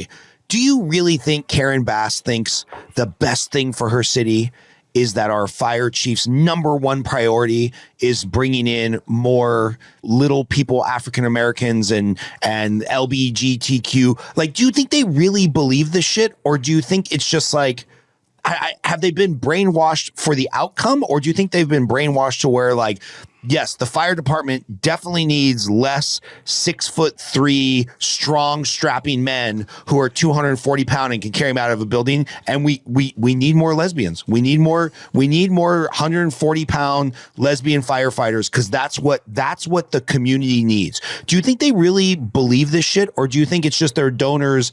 This is the connection to the money. Because I don't know. I don't know if we could sit Karen Bass here and give her a truth serum and find out what she really believes. Because I don't think people are generally evil. I don't think she wanted her city to burn down. Right. But there is a conspiracy in the sense that, like, if you believe this stuff and you're not going based on merit and physical standards, this is the obvious outcome. Like, you have fewer firefighters that are physically equipped to fight fires. And I wonder, because again, I don't want to assign like the worst possible belief to a human being, but I can't figure out if they really believe this shit or not. Well, I think the problem is when you untether from reality, because you're absolutely right. When you talk about, I mean, who knows what's in anyone's heart? Who knows what's in anyone's mind, right?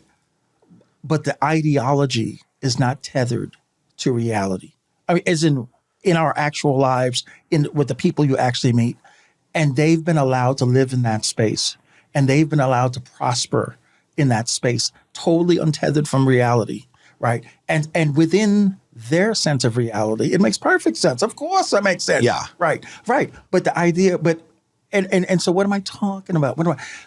So whether you're talking about the LA fires or you're talking about the mortgage-backed security that Wall Street designed that brought down the global economy. It's not tethered to reality. The mortgage-backed security that I'm talking about was you were supposed to be able to cleanse the risk out of a bundle of loans based on an algorithm that weighted a slice of each loan in such a way that the 400 credit scores and the 800 credit scores would all act like 800 credit scores. Yeah. Okay. That was the theory. Not tethered to reality. It's not tethered to reality, right? Because the AAA rated mortgage-backed securities that started to fail, that were failing by 2008, the spring of 2008, right, had piled with subprime mortgages in them, right? Okay, and they're still AAA rated. Okay, when you get the once again, my friend. Yeah, you brought notes. David Webb. I always want to get David Rogers Webb, the people who unpack this stuff. But what he showed was, they told the story. Again, it's not tethered to reality. They bought default insurance for everything for the lower rated mortgages so that if they defaulted, the insurer would pay those payments. And they put all the default insurance in entities, in wholly owned subsidiaries of these large banks. And they held all these losses, but they weren't capitalized.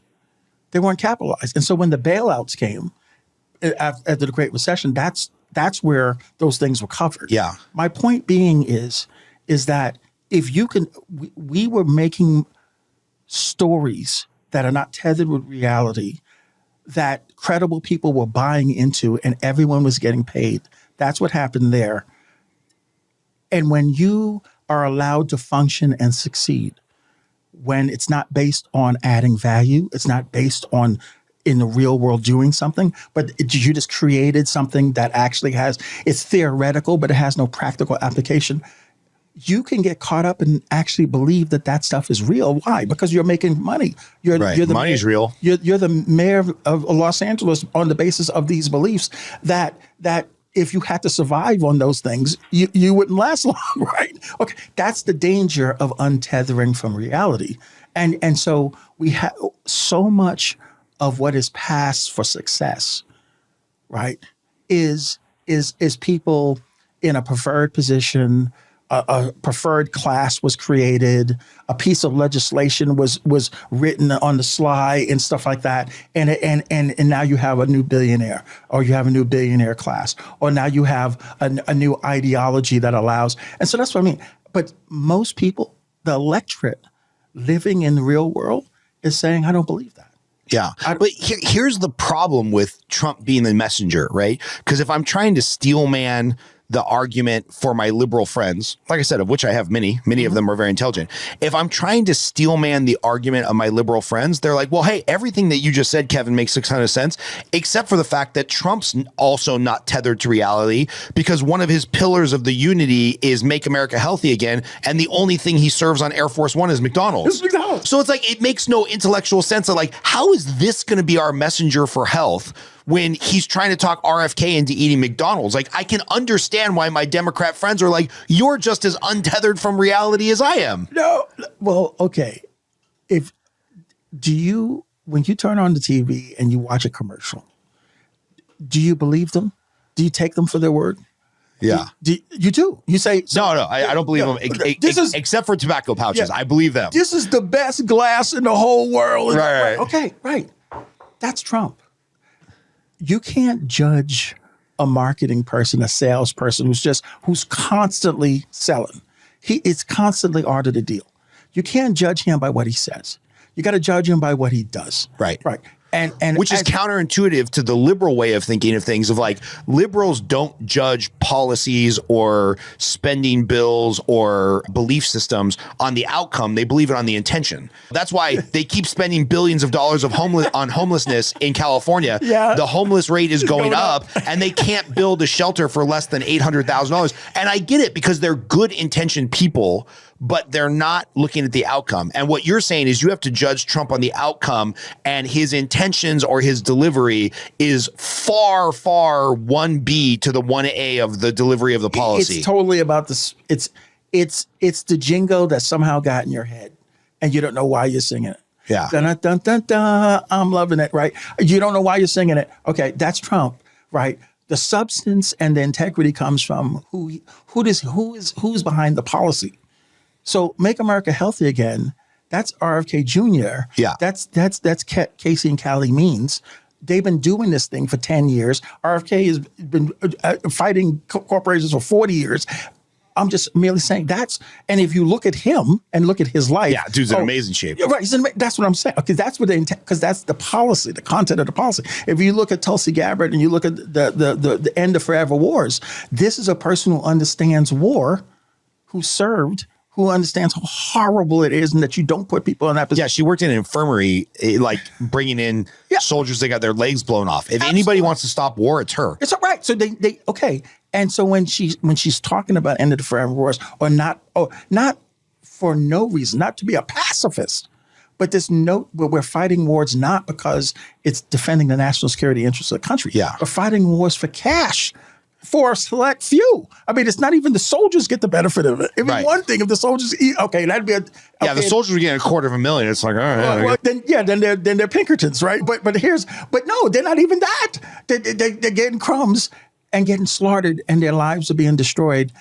And when they sleep at night, they have to think, what did I do it for? I was told a story. I was told there were WMDs. I was told it was they attacked us. On 9/11, I was the most meritorious things that a person would sacrifice. I've had to ask myself that same question, right? Why would you kill? Yeah, to protect your country, to protect your way of life, to protect people here that can't defend themselves. That's why you serve, right? And we have thrown that away for what? To make a new class of billionaires who would never raise their hand on behalf of the country. So when Tulsi Gabbard says that, that's where the integrity. It's not Trump. Trump is the salesperson. What he did was say, okay, Tulsi Gabbard, let's do this. And then he'll turn around and sell it, right? So to look at him and look at the fact that he eats McDonald's, this is not, no, look at RFK. He's the driver behind that. And he doesn't eat McDonald's. Well, he eat McDonald's with Trump. Yeah, once a year is okay. Once a year I have McDonald's to remind myself how unhealthy it is. I feel like that quarter pounder and cheese sticks in my gut for like 3 days. Exactly. Then he had detox for a while. But the fact is, so that is not, he is, and the thing is, we've had other politicians like that who their job is to sell it, to be to the front. I'm not saying Trump has no substance. I'm just saying that he is not the policy person. He's not in the weeds. He's not, that's not what he did with his life. He didn't go fight. He didn't go fight big ag or something like that. He brings in people who that's what they did. And then he says, okay, we're going to do this. And he has put his signature on it by calling it Make America Healthy Again, calling it the unity agenda, because he knows how to sell things. And this was the difference with average Americans. They saw the team he brought in. They totally did not believe the Democrats. I mean, you couldn't get worse than hey, I'm an African American, and I'm just can we speak truth about Kamala Harris once and for all? And I'll give you one example, okay? Because when Trump went to the National Association of Black Journalists event, and he was there in person, and Kamala didn't show up. Right. And he said that Kamala Harris was a DEI selection by Joe Biden. And oh, my God, you bristled and bras popped or whatever. OK, factually, if you look, when Joe Biden won the nomination in 2020, he announced his intent to pick a black woman. But why her? There's so many smart black women out there. Just stop. God. Just stop at that point right there. What do you mean? He announced that he was going to pick a black woman. Okay, fine. We can debate which black woman, but that's by definition a diversity type choice, because you have chosen someone who has never been in that position before, right? That would be that by definition. He wasn't wrong. Okay. Now, when you look at the merits of the selection and you say, okay, I'm not going to be constrained by the black woman thing. Who should he have picked as his vice president? If you were going to constrain your selection to everyone who ran, of all the Democrats who ran, right, she'd have to be the worst one. I mean, on the merits.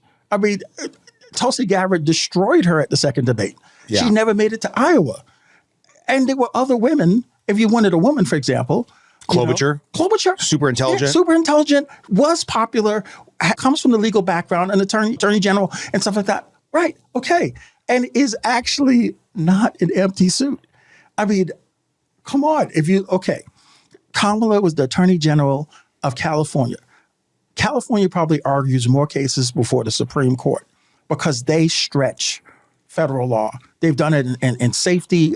They're doing it in climate and emissions. Kamala Harris never argued a case. And she was attorney general for as long as she was in California, and she never argued a case to the U.S. Supreme Court. You know why? Because she's horrible. Right. And by the way, for people that don't know, if you're the attorney general of a state, like your defining keystone event is the ability to argue in front of the Supreme Court. Everybody wants to do that. Anybody who goes into law is like, one day I will stand in front of the judges and make my case to the Supreme Court, and I will be written into the history books forever. Right. So if she had real intelligence plus political aspirations, and maybe she only had one of those, she would have fought and pleaded and connived into having at least one case go in front of the Supreme Court so she could argue it. Right, exactly. Oh, they did argue it. She had people do that because she wasn't the talent. She was the face. She was the face. She was the voice. She was the front. Right. She was the first Indian editor from the great state of California. Yes. We won't even open up that can of worms. Okay. By the way, we just got kicked off of YouTube forever. Yeah. So well, no, but further. Okay. They asked her about the border. The Biden administration tasked her to find out the root causes of the problem on the border. That's what they asked. They didn't put her and make her the border czar. They asked her to find out the root causes of why we have this immigration problem on the border. And she literally traveled to Central America and South America, and she got into it. Okay. Well, they selected her at the end of July. Immigration was a big issue in America. Where did anyone catch the thoughtful town hall where she said, okay, this is what I discovered when I looked at this problem? No, all she had was this nonsense about this bad piece of immigration legislation that they tried to pass in 2014. And apparently Trump from the wings, because he had more power than the incumbent government, right, was able to get the Republicans not to support it, and it fell apart. That's all she had. All she could have told us, she spent time on this. Where is her expertise to tell us, okay, by the way, what I learned is the reason why we have this problem is because this is going on in these countries. And if we did these different things, all these people wouldn't be trying to come to our border, right? Okay, no, nothing. She didn't even try. Why? Because there's no there. I mean, why doesn't she go on Rogan? I mean, just how don't you go on Rogan? Right? No, only like a couple 100 million people listen to it. Why would you go on? Why would you go on that show? Right, exactly. And the thing about it is, if you watch any of his shows, he's not Crossfire. He's not coming out there with knives. She would just be able to show that she's an actual person. That maybe have a drink or whatever. If Elon could smoke a little, whatever. But the point is, be a person. No, she couldn't do it. And so that's what I'm saying. So it's beyond people not believing the establishment. She couldn't be a worse representative of the establishment. We're almost 200 episodes into this podcast, and I've invited dozens and dozens of people that have opposing views to me. I've had two: Allison Gilbert, friend of mine, realtor, kudos to her for coming on and talking. Her conversation almost turned Chris into a Republican because she was so disconnected in her thought process. And then my buddy Mike, who's effectively a communist, like he's an intelligent guy. We talked mostly about jiu-jitsu, but a little bit of politics.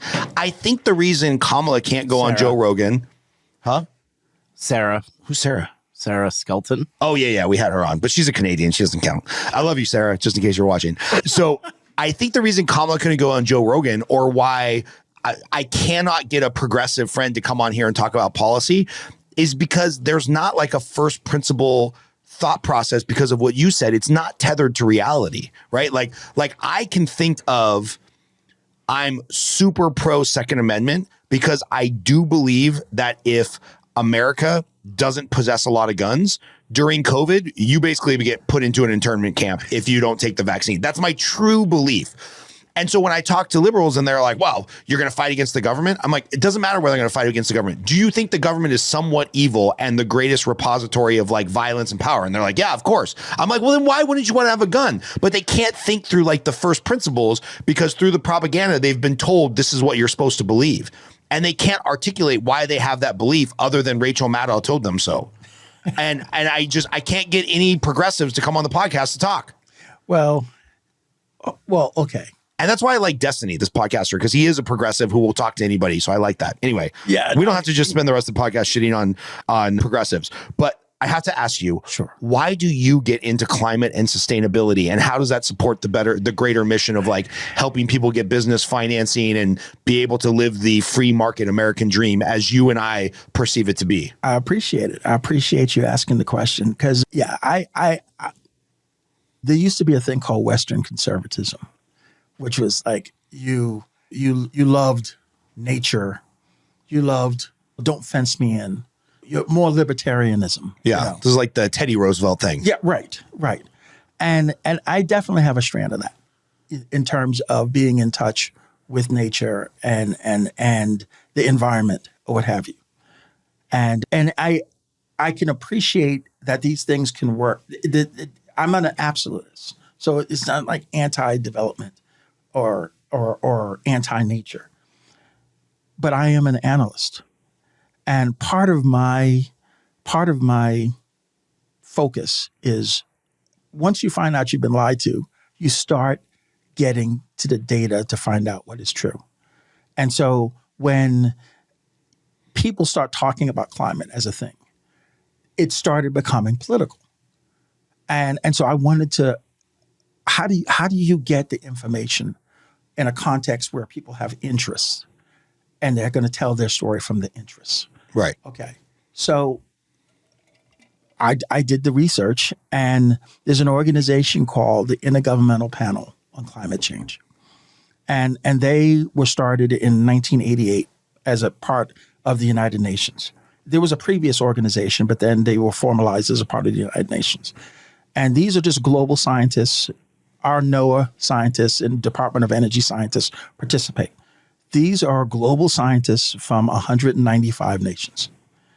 And every 7 years, they do a global assessment asking 3 questions. What is the science basis for human-induced climate change? What evidence do we have on that? To the extent that there is climate change going on, how is it damaging us? And how can we adapt so that it won't damage us that much? That's the second thing. And the third thing is, how can we reduce the damage? How can we mitigate the damage? And so they do these 3 reports. Each report is about 2,000 pages long.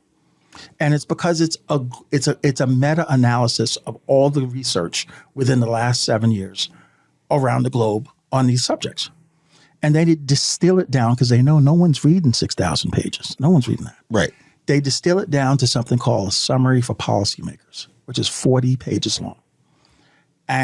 But anything in the summary for policymakers, which is supposed to be the most important determinations of those 2,000 pages, everything in there is unanimously supported by all 195 nations. So this is the only thing we have on the planet where we have global consensus on, is the summary for policymakers from the IPCC. So To me, that's as apolitical as it gets. And when that body says, and we're talking about the United States, Israel, Iran, Russia, name them all. I mean, North Korea, they all agree on what's in the summary of policymakers. That's when I said, okay, so the science is telling a certain story. And so what is that story? And so I started learning that story as to that this is actually a thing. And that, yes, just like someone innovates electricity, the candle makers are going to get pissed off because they're going to get this place. Yes, recognizing that the issue of climate is displacing fossil fuel asset holders. It's displacing the primary source of energy we use for the planet, right? Right. So, of course, you have legitimate interests in saying, well, we're not going to do that unless it's absolutely, absolutely true, right? And so, yes, there's been a ton of pushback on that. And so this is the noise around this issue. But I don't give a shit about the politics. And I didn't. I just looked at the data. And it's an actual simple story, right? That we've known for a long time, right?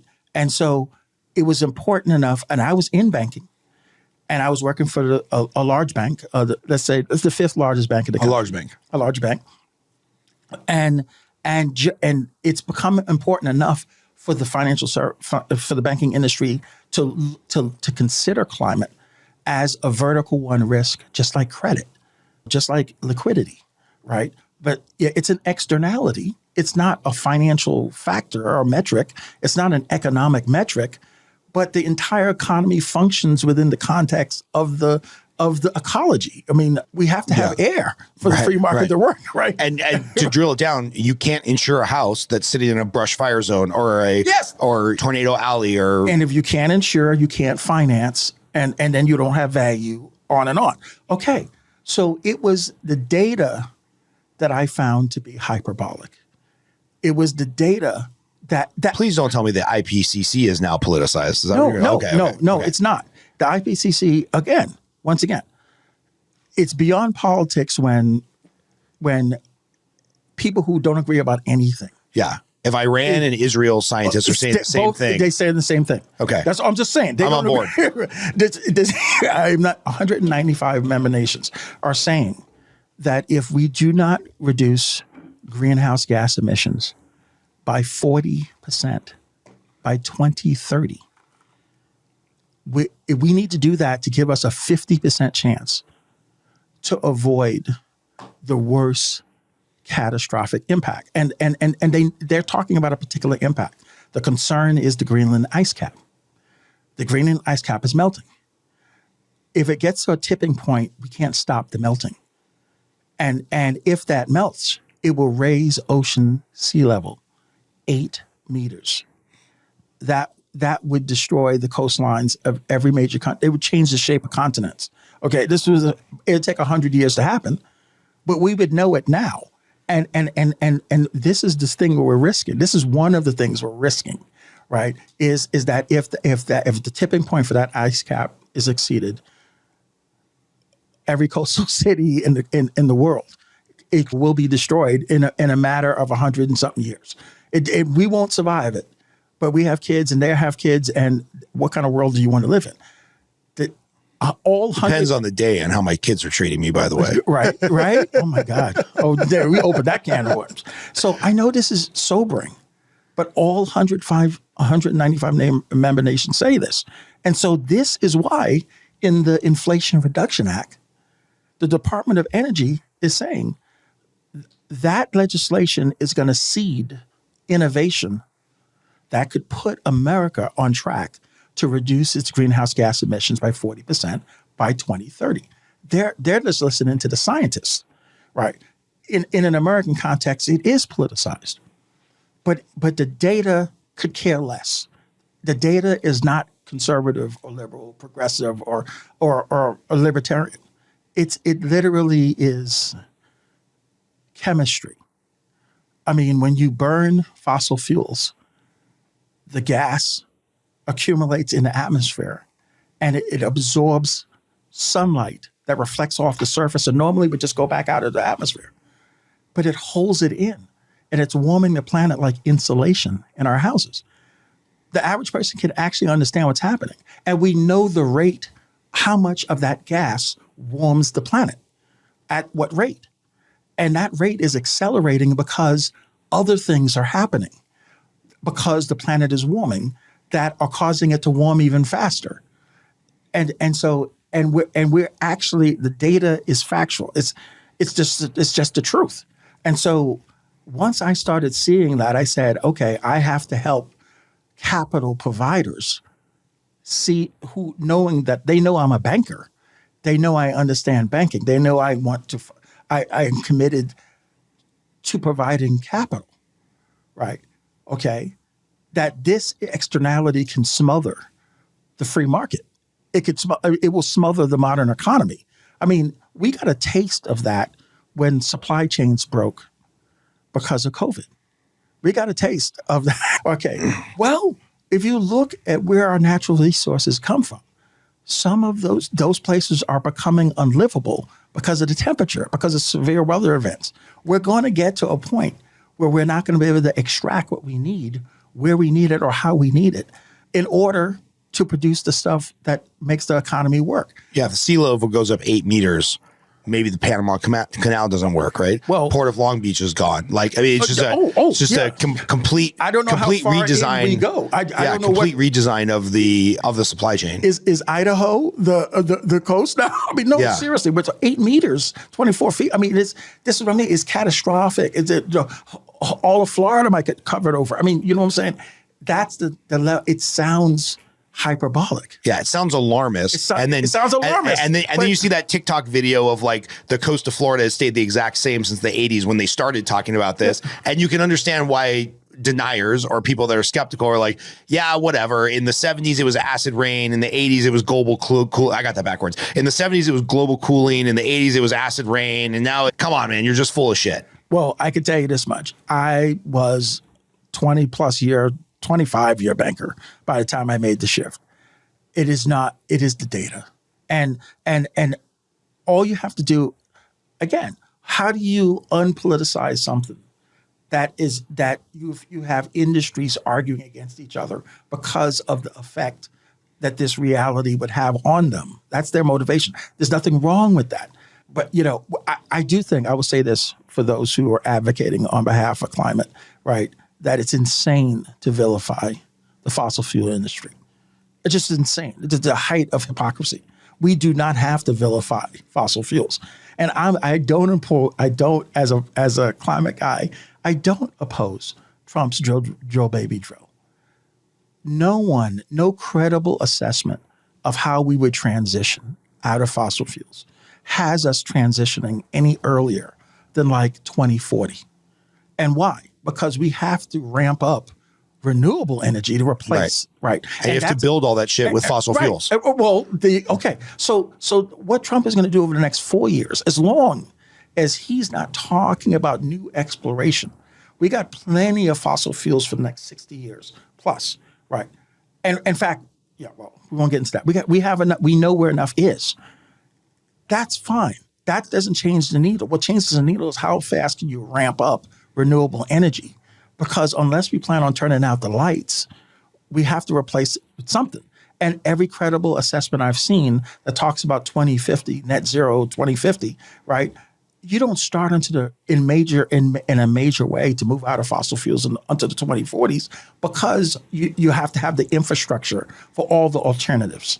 And you talk about innovation, there are alternatives. Does nuclear solve this problem? I don't know enough about this issue. Nuclear is a solve for this problem. It is one of the solves for this problem. And we can get serious about it. And like I said, we have to sober up and learn. We have learned a lot from Chernobyl. We've learned a lot from 3 Mile Island. We've learned a lot from the Fukushima. The Japanese disaster. Right. And so nuclear is a part of the solution.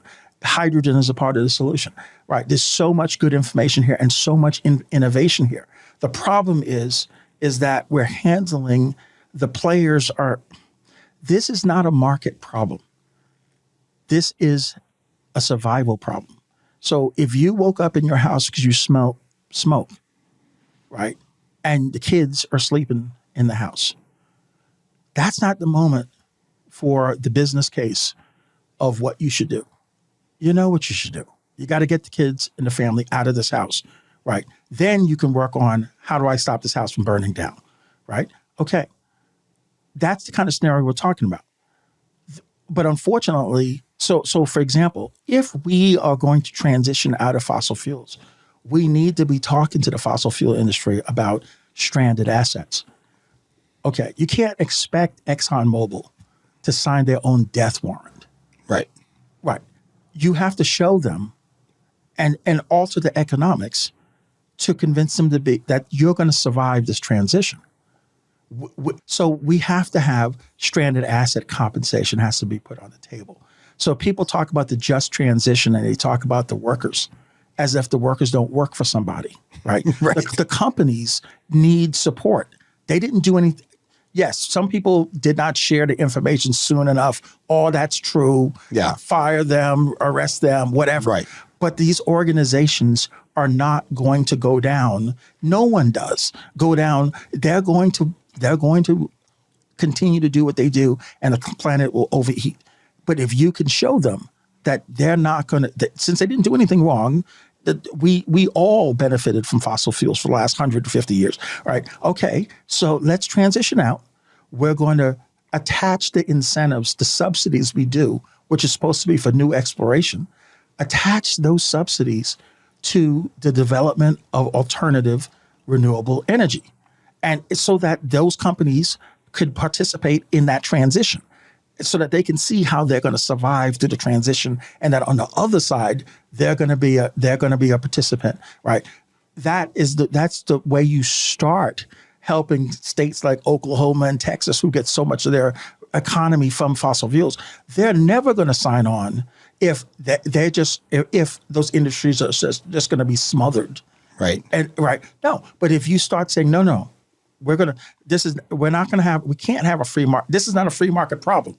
This is a global ecological this is a humanity survival kind of problem. Well, this is where you get the political divide, right? Because we'll just call them the liberal elites in the coastal towns are like, well, fuck those flyover states. We don't care what happens to them. They just got to stop drilling for oil. It's like, no, you can't think like that. You have to put some type of subsidy in place for Exxon to start exploring, making fuel with algae and hydrogen and all this crazy stuff. Are doing this stuff too, and we just have to continue to incentivize. Well, see, this is the problem.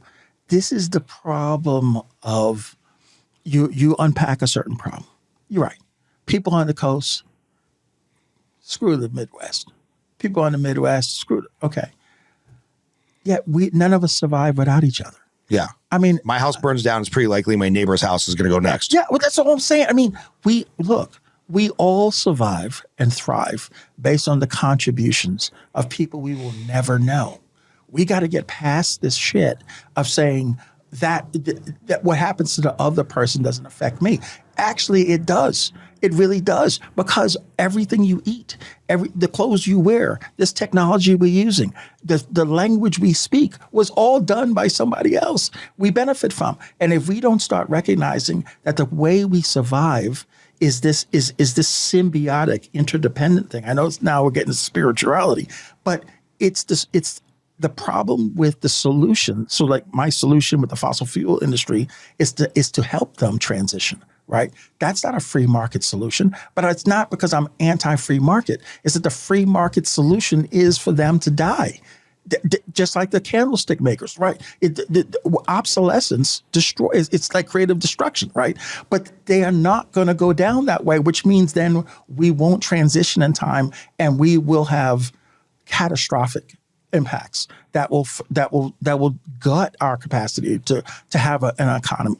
That's what I'm saying. So in other words, the economic system is not going to solve this, because the problem is not within the free market system. The problem is external to it. We have to have a healthy planet. We have to have air. We have to have sunlight. We have to have a marine life, right? Okay, we are killing the marine life. Do you know 70% of all species on the planet have gone extinct since 1970? Most of it is marine life because we're acidifying the ocean with carbon. The carbon emissions are acidifying the ocean. Eventually, we won't have marine life within this century, right? This is what the data is saying. I know it sounds like a space age catastrophic end of Star Trek 4. You gotta go save the whales. Right. But right. The data is what's hyperbolic. And once I saw the data from a source that, in my opinion, like I said, if Israel and Iran and Germany and Russia and China and in the UK and the United States, all these people agree what I'm saying. They agree. They know the science is true.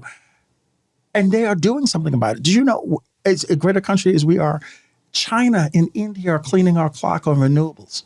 Why? Because they know we have to do this. So we have to get past this reason for not helping each other. Where the house is burning. What do you want to do? Because it is going to get to a point that we can't stop it.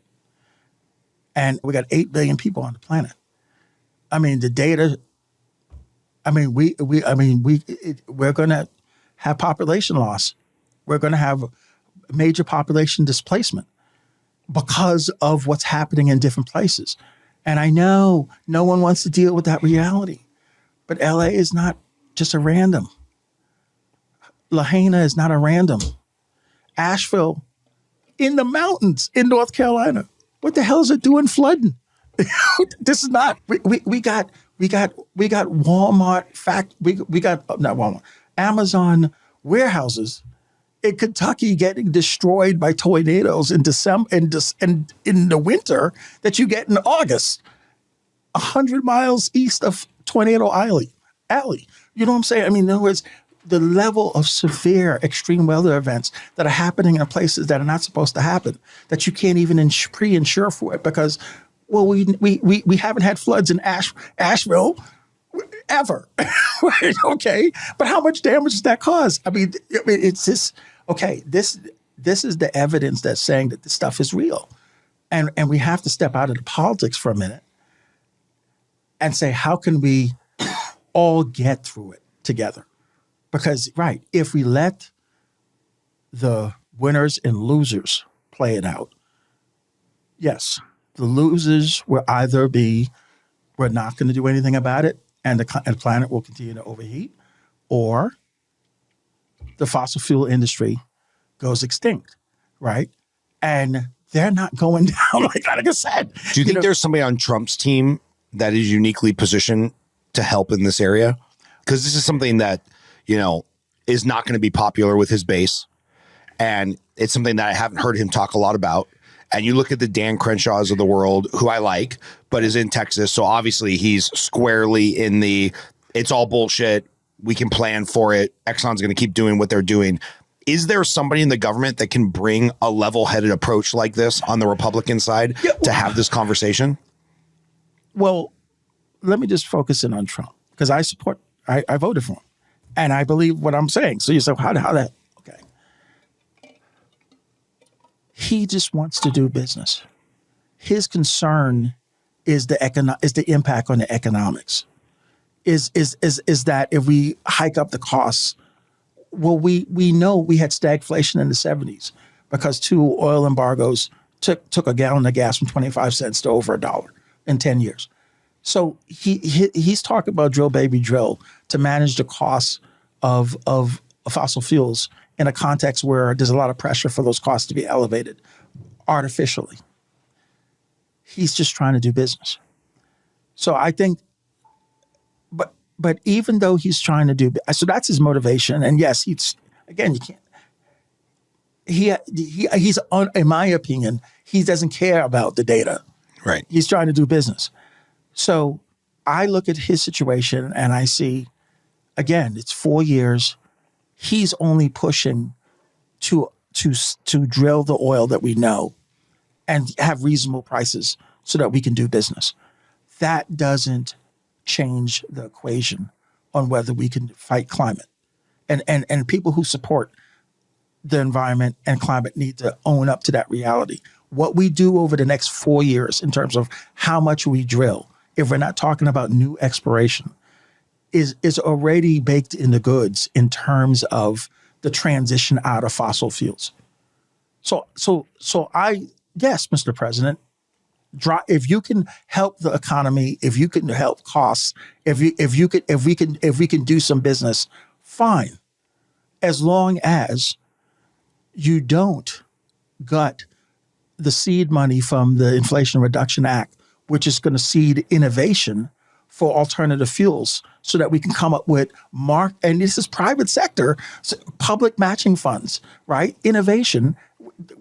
All those things should appeal to capitalism. Should appeal. I was going to say, is this where we go full circle, where if Trump can cut regulation, make inflation lower through lower cost of oil, more money in the economy, more business opportunities, is this full circle where the free market and these private businesses with the seed money and with lower cost of goods and with lower production costs, they can solve the problem potentially? This is yes, we could solve the problem. Now, yes, the free market and the innovation engine is already going, and he could be a bridge if we can embrace the fact that fossil fuels are a part of this story, at least for the next 15 years. There's not a credible analysis. Anyone who has a credible analysis who shows us getting out of fossil fuels before then, fine. But if it's true, it's going to take us that kind of period of time to ramp up renewables enough to replace, because the alternative is turning out the lights on the global economy. Okay. And that's even less possible. Right. Okay. So if you recognize that within the time frames we're dealing with, that he's not hurting anything by drilling, let the man drill. Right. In exchange for continue to allow innovators through matching funds and public sector, because we're talking about creating markets. This is Can't be done by the government. Right. Okay. But innovators need to be doing it and the government needs to support it. Don't stop that train. You do your drilling. Don't stop the train on the innovation to find an alternative that the market is producing. But there are things that the government are going to have to do, because the market can't solve all the problems. All the problems in the transition. Right. So, like, for example, the innovators are going to come up with a way to take solar energy from Arizona and distribute it up to Minnesota without losing the energy in the distribution. We haven't solved that problem, but we're going to solve it. But the way the free market deals with that kind of innovation is, if you created that, you're now going to be the next trillionaire. The problem is that prices that we need, that information, that technology would need to get to the global south. It would need to go other places. And this is what we can't do. We cannot, when we innovate these things, because it's a global problem. In other words, we can't just cut emissions in the United States and that solves the problem. If we don't, it's global emission. Okay, so that means that we have to transfer technology. And this is the stuff that breaks the free market. But we can't, it's not a free market problem. So free market solutions by themselves can't work. Free market solutions can innovate, can create, yes, and people are going to make some money in that process. Yeah. But we're going to have to do some third rail things to allow the technology that we innovate to solve the global problem. We can't do what we did with the vaccines. We had a moment in 2021 where we could have eradicated COVID. But the big pharma had to give India and major third world nations who couldn't afford the $20 a shot the right to produce those vaccines in their countries at a discount or for free. And they refused to do it. And now COVID is endemic. That's the free market working in a most destructive way, right? We can, if you innovate a ton of things to come up with new, how to use hydrogen, all these things are incredible upscale opportunities. But if you let price discrimination then stop it from getting everywhere that it needs to get in order to solve the global problem, we don't solve it. Yeah. So allow people to make some money, the incentive for innovation, right? But don't do like what we did with the vaccines and not share then after we've made a fortune in the United States and Europe, not share with the global South. And now we're going to deal with COVID forever, right? No, well, that's what I'm saying. So let's get it back to Trump. I think we can support his drilled baby drill policies as long as he's not, and this is from an environmental standpoint, as long as he's not trying to do new exploration, because we don't need that, right? Because that oil, we're going to need oil now, and we're going to need it for at least 15 years at scale, and we're not going to back out of it any earlier than that in any meaningful way. So therefore, what he's doing over the next 4 years doesn't change anything. Yeah. So why fight him on that? Let him do that. And the exchange is there's seed money already. Legislation is already in place. Innovation is already happening. Allow that to happen.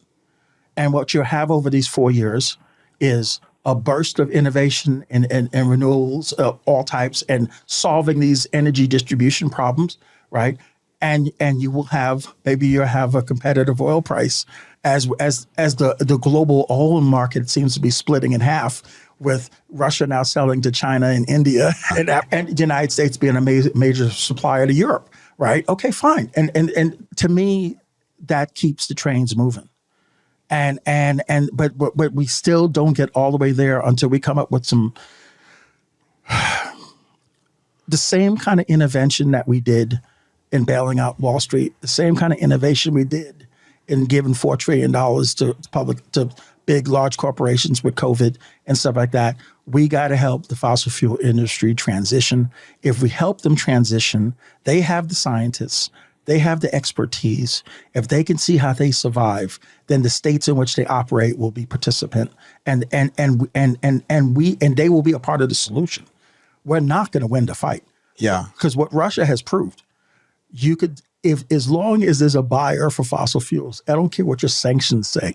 Yeah. You're going to find someone to buy. The fossil fuel industry will find someone to buy their oil. So we need to grow up, stop getting into a pissing fight that we can't win, and help them transition.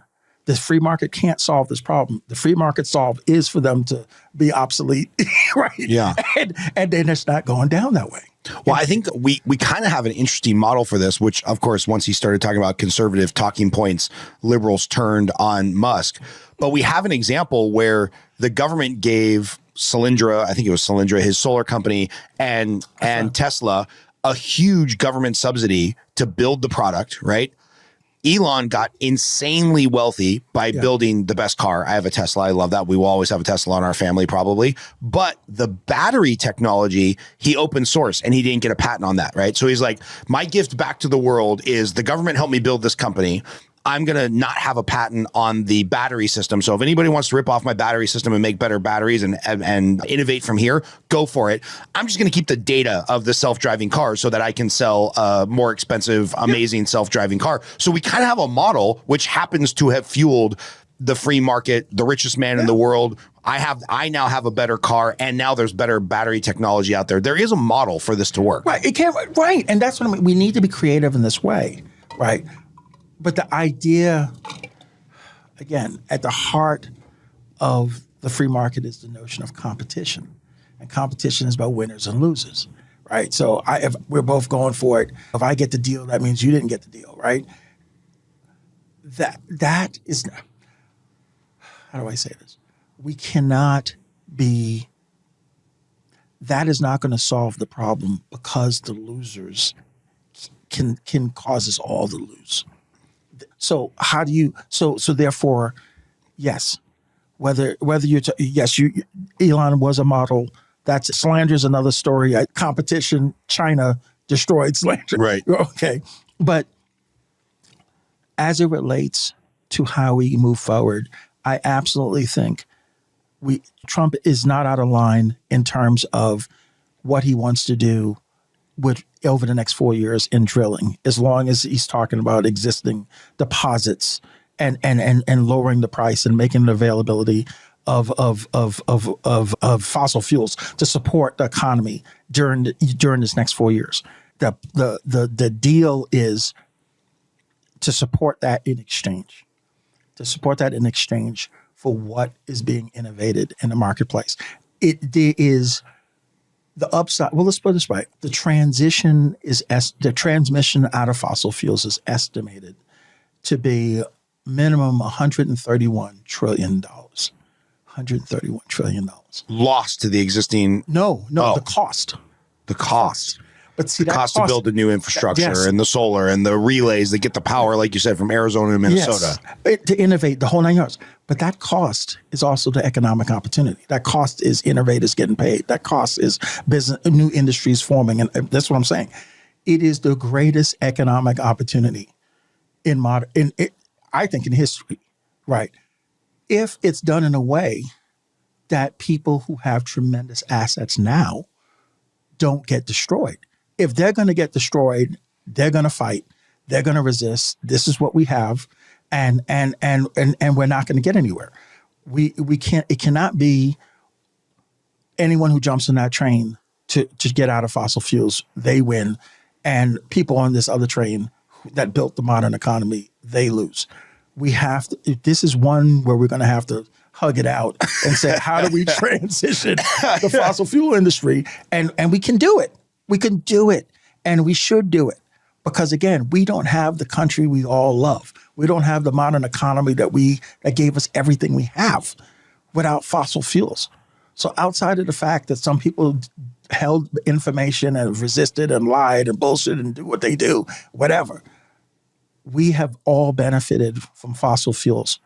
And yet we need to exit fossil fuels. So let's not punish the people who've benefited us, the companies, the asset owners, the countries, the states, all those things we were all benefited from, right? Let's help them transition so that we can do this in a timely manner, because the house is burning. And this is not the moment. This is just not the moment to say all the recrimination, because literally we're running out of time. Well, that's the way to end the podcast. So I'm going to ask you my two favorite questions just to end. This will come out in about February, March of 2025. I can't believe I'm saying that out loud because it feels like Y2K was yesterday and that was 25 years ago. What is Kevin looking most forward to personally, professionally, globally, financially, environmentally in 2025? Go wherever you want to go with that. And then I'm a movie junkie. So what's your favorite movie and why? Okay. All right. So what am I looking forward to? I'm looking forward. It's the Tulsi Gabbard show. I'm gonna watch this confirmation hearing. And I say this to MAGA Nation, this is an important. If you who serve, who support the troops, want to see an end to people going to war to make someone a billionaire a little bit more rich, right? We need Tulsi Gabbard at DNI. Director of National Intelligence, because she's going to stop the use of the CIA and foreign intelligence to destabilize countries, to create the conflicts that then we sell the arms to, and we put our fighting men and women in harm's way for nothing. In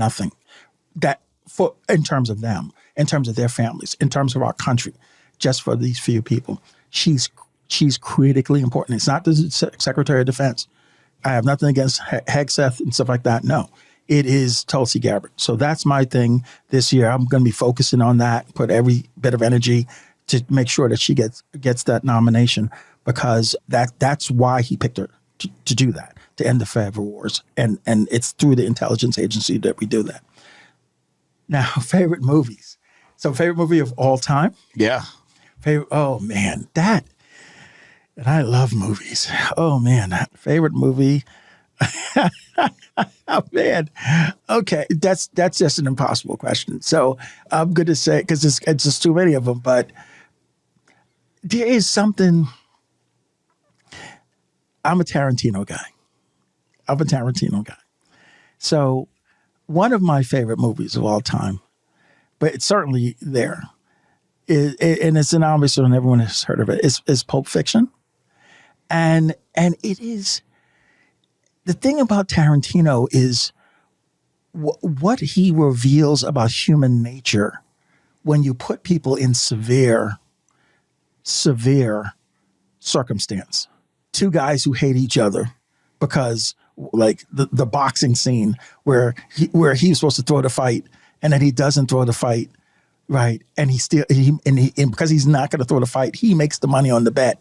And then and the bookie guy who was paying him to throw the fight, they hate each other because obviously he lost the bookie guy all this money, and they want to kill each other, and they're trying to kill each other when they catch up with each other, and then they get caught up with these weird guys who put them in the basement, Bring out the gimp. bring out the gimp, right?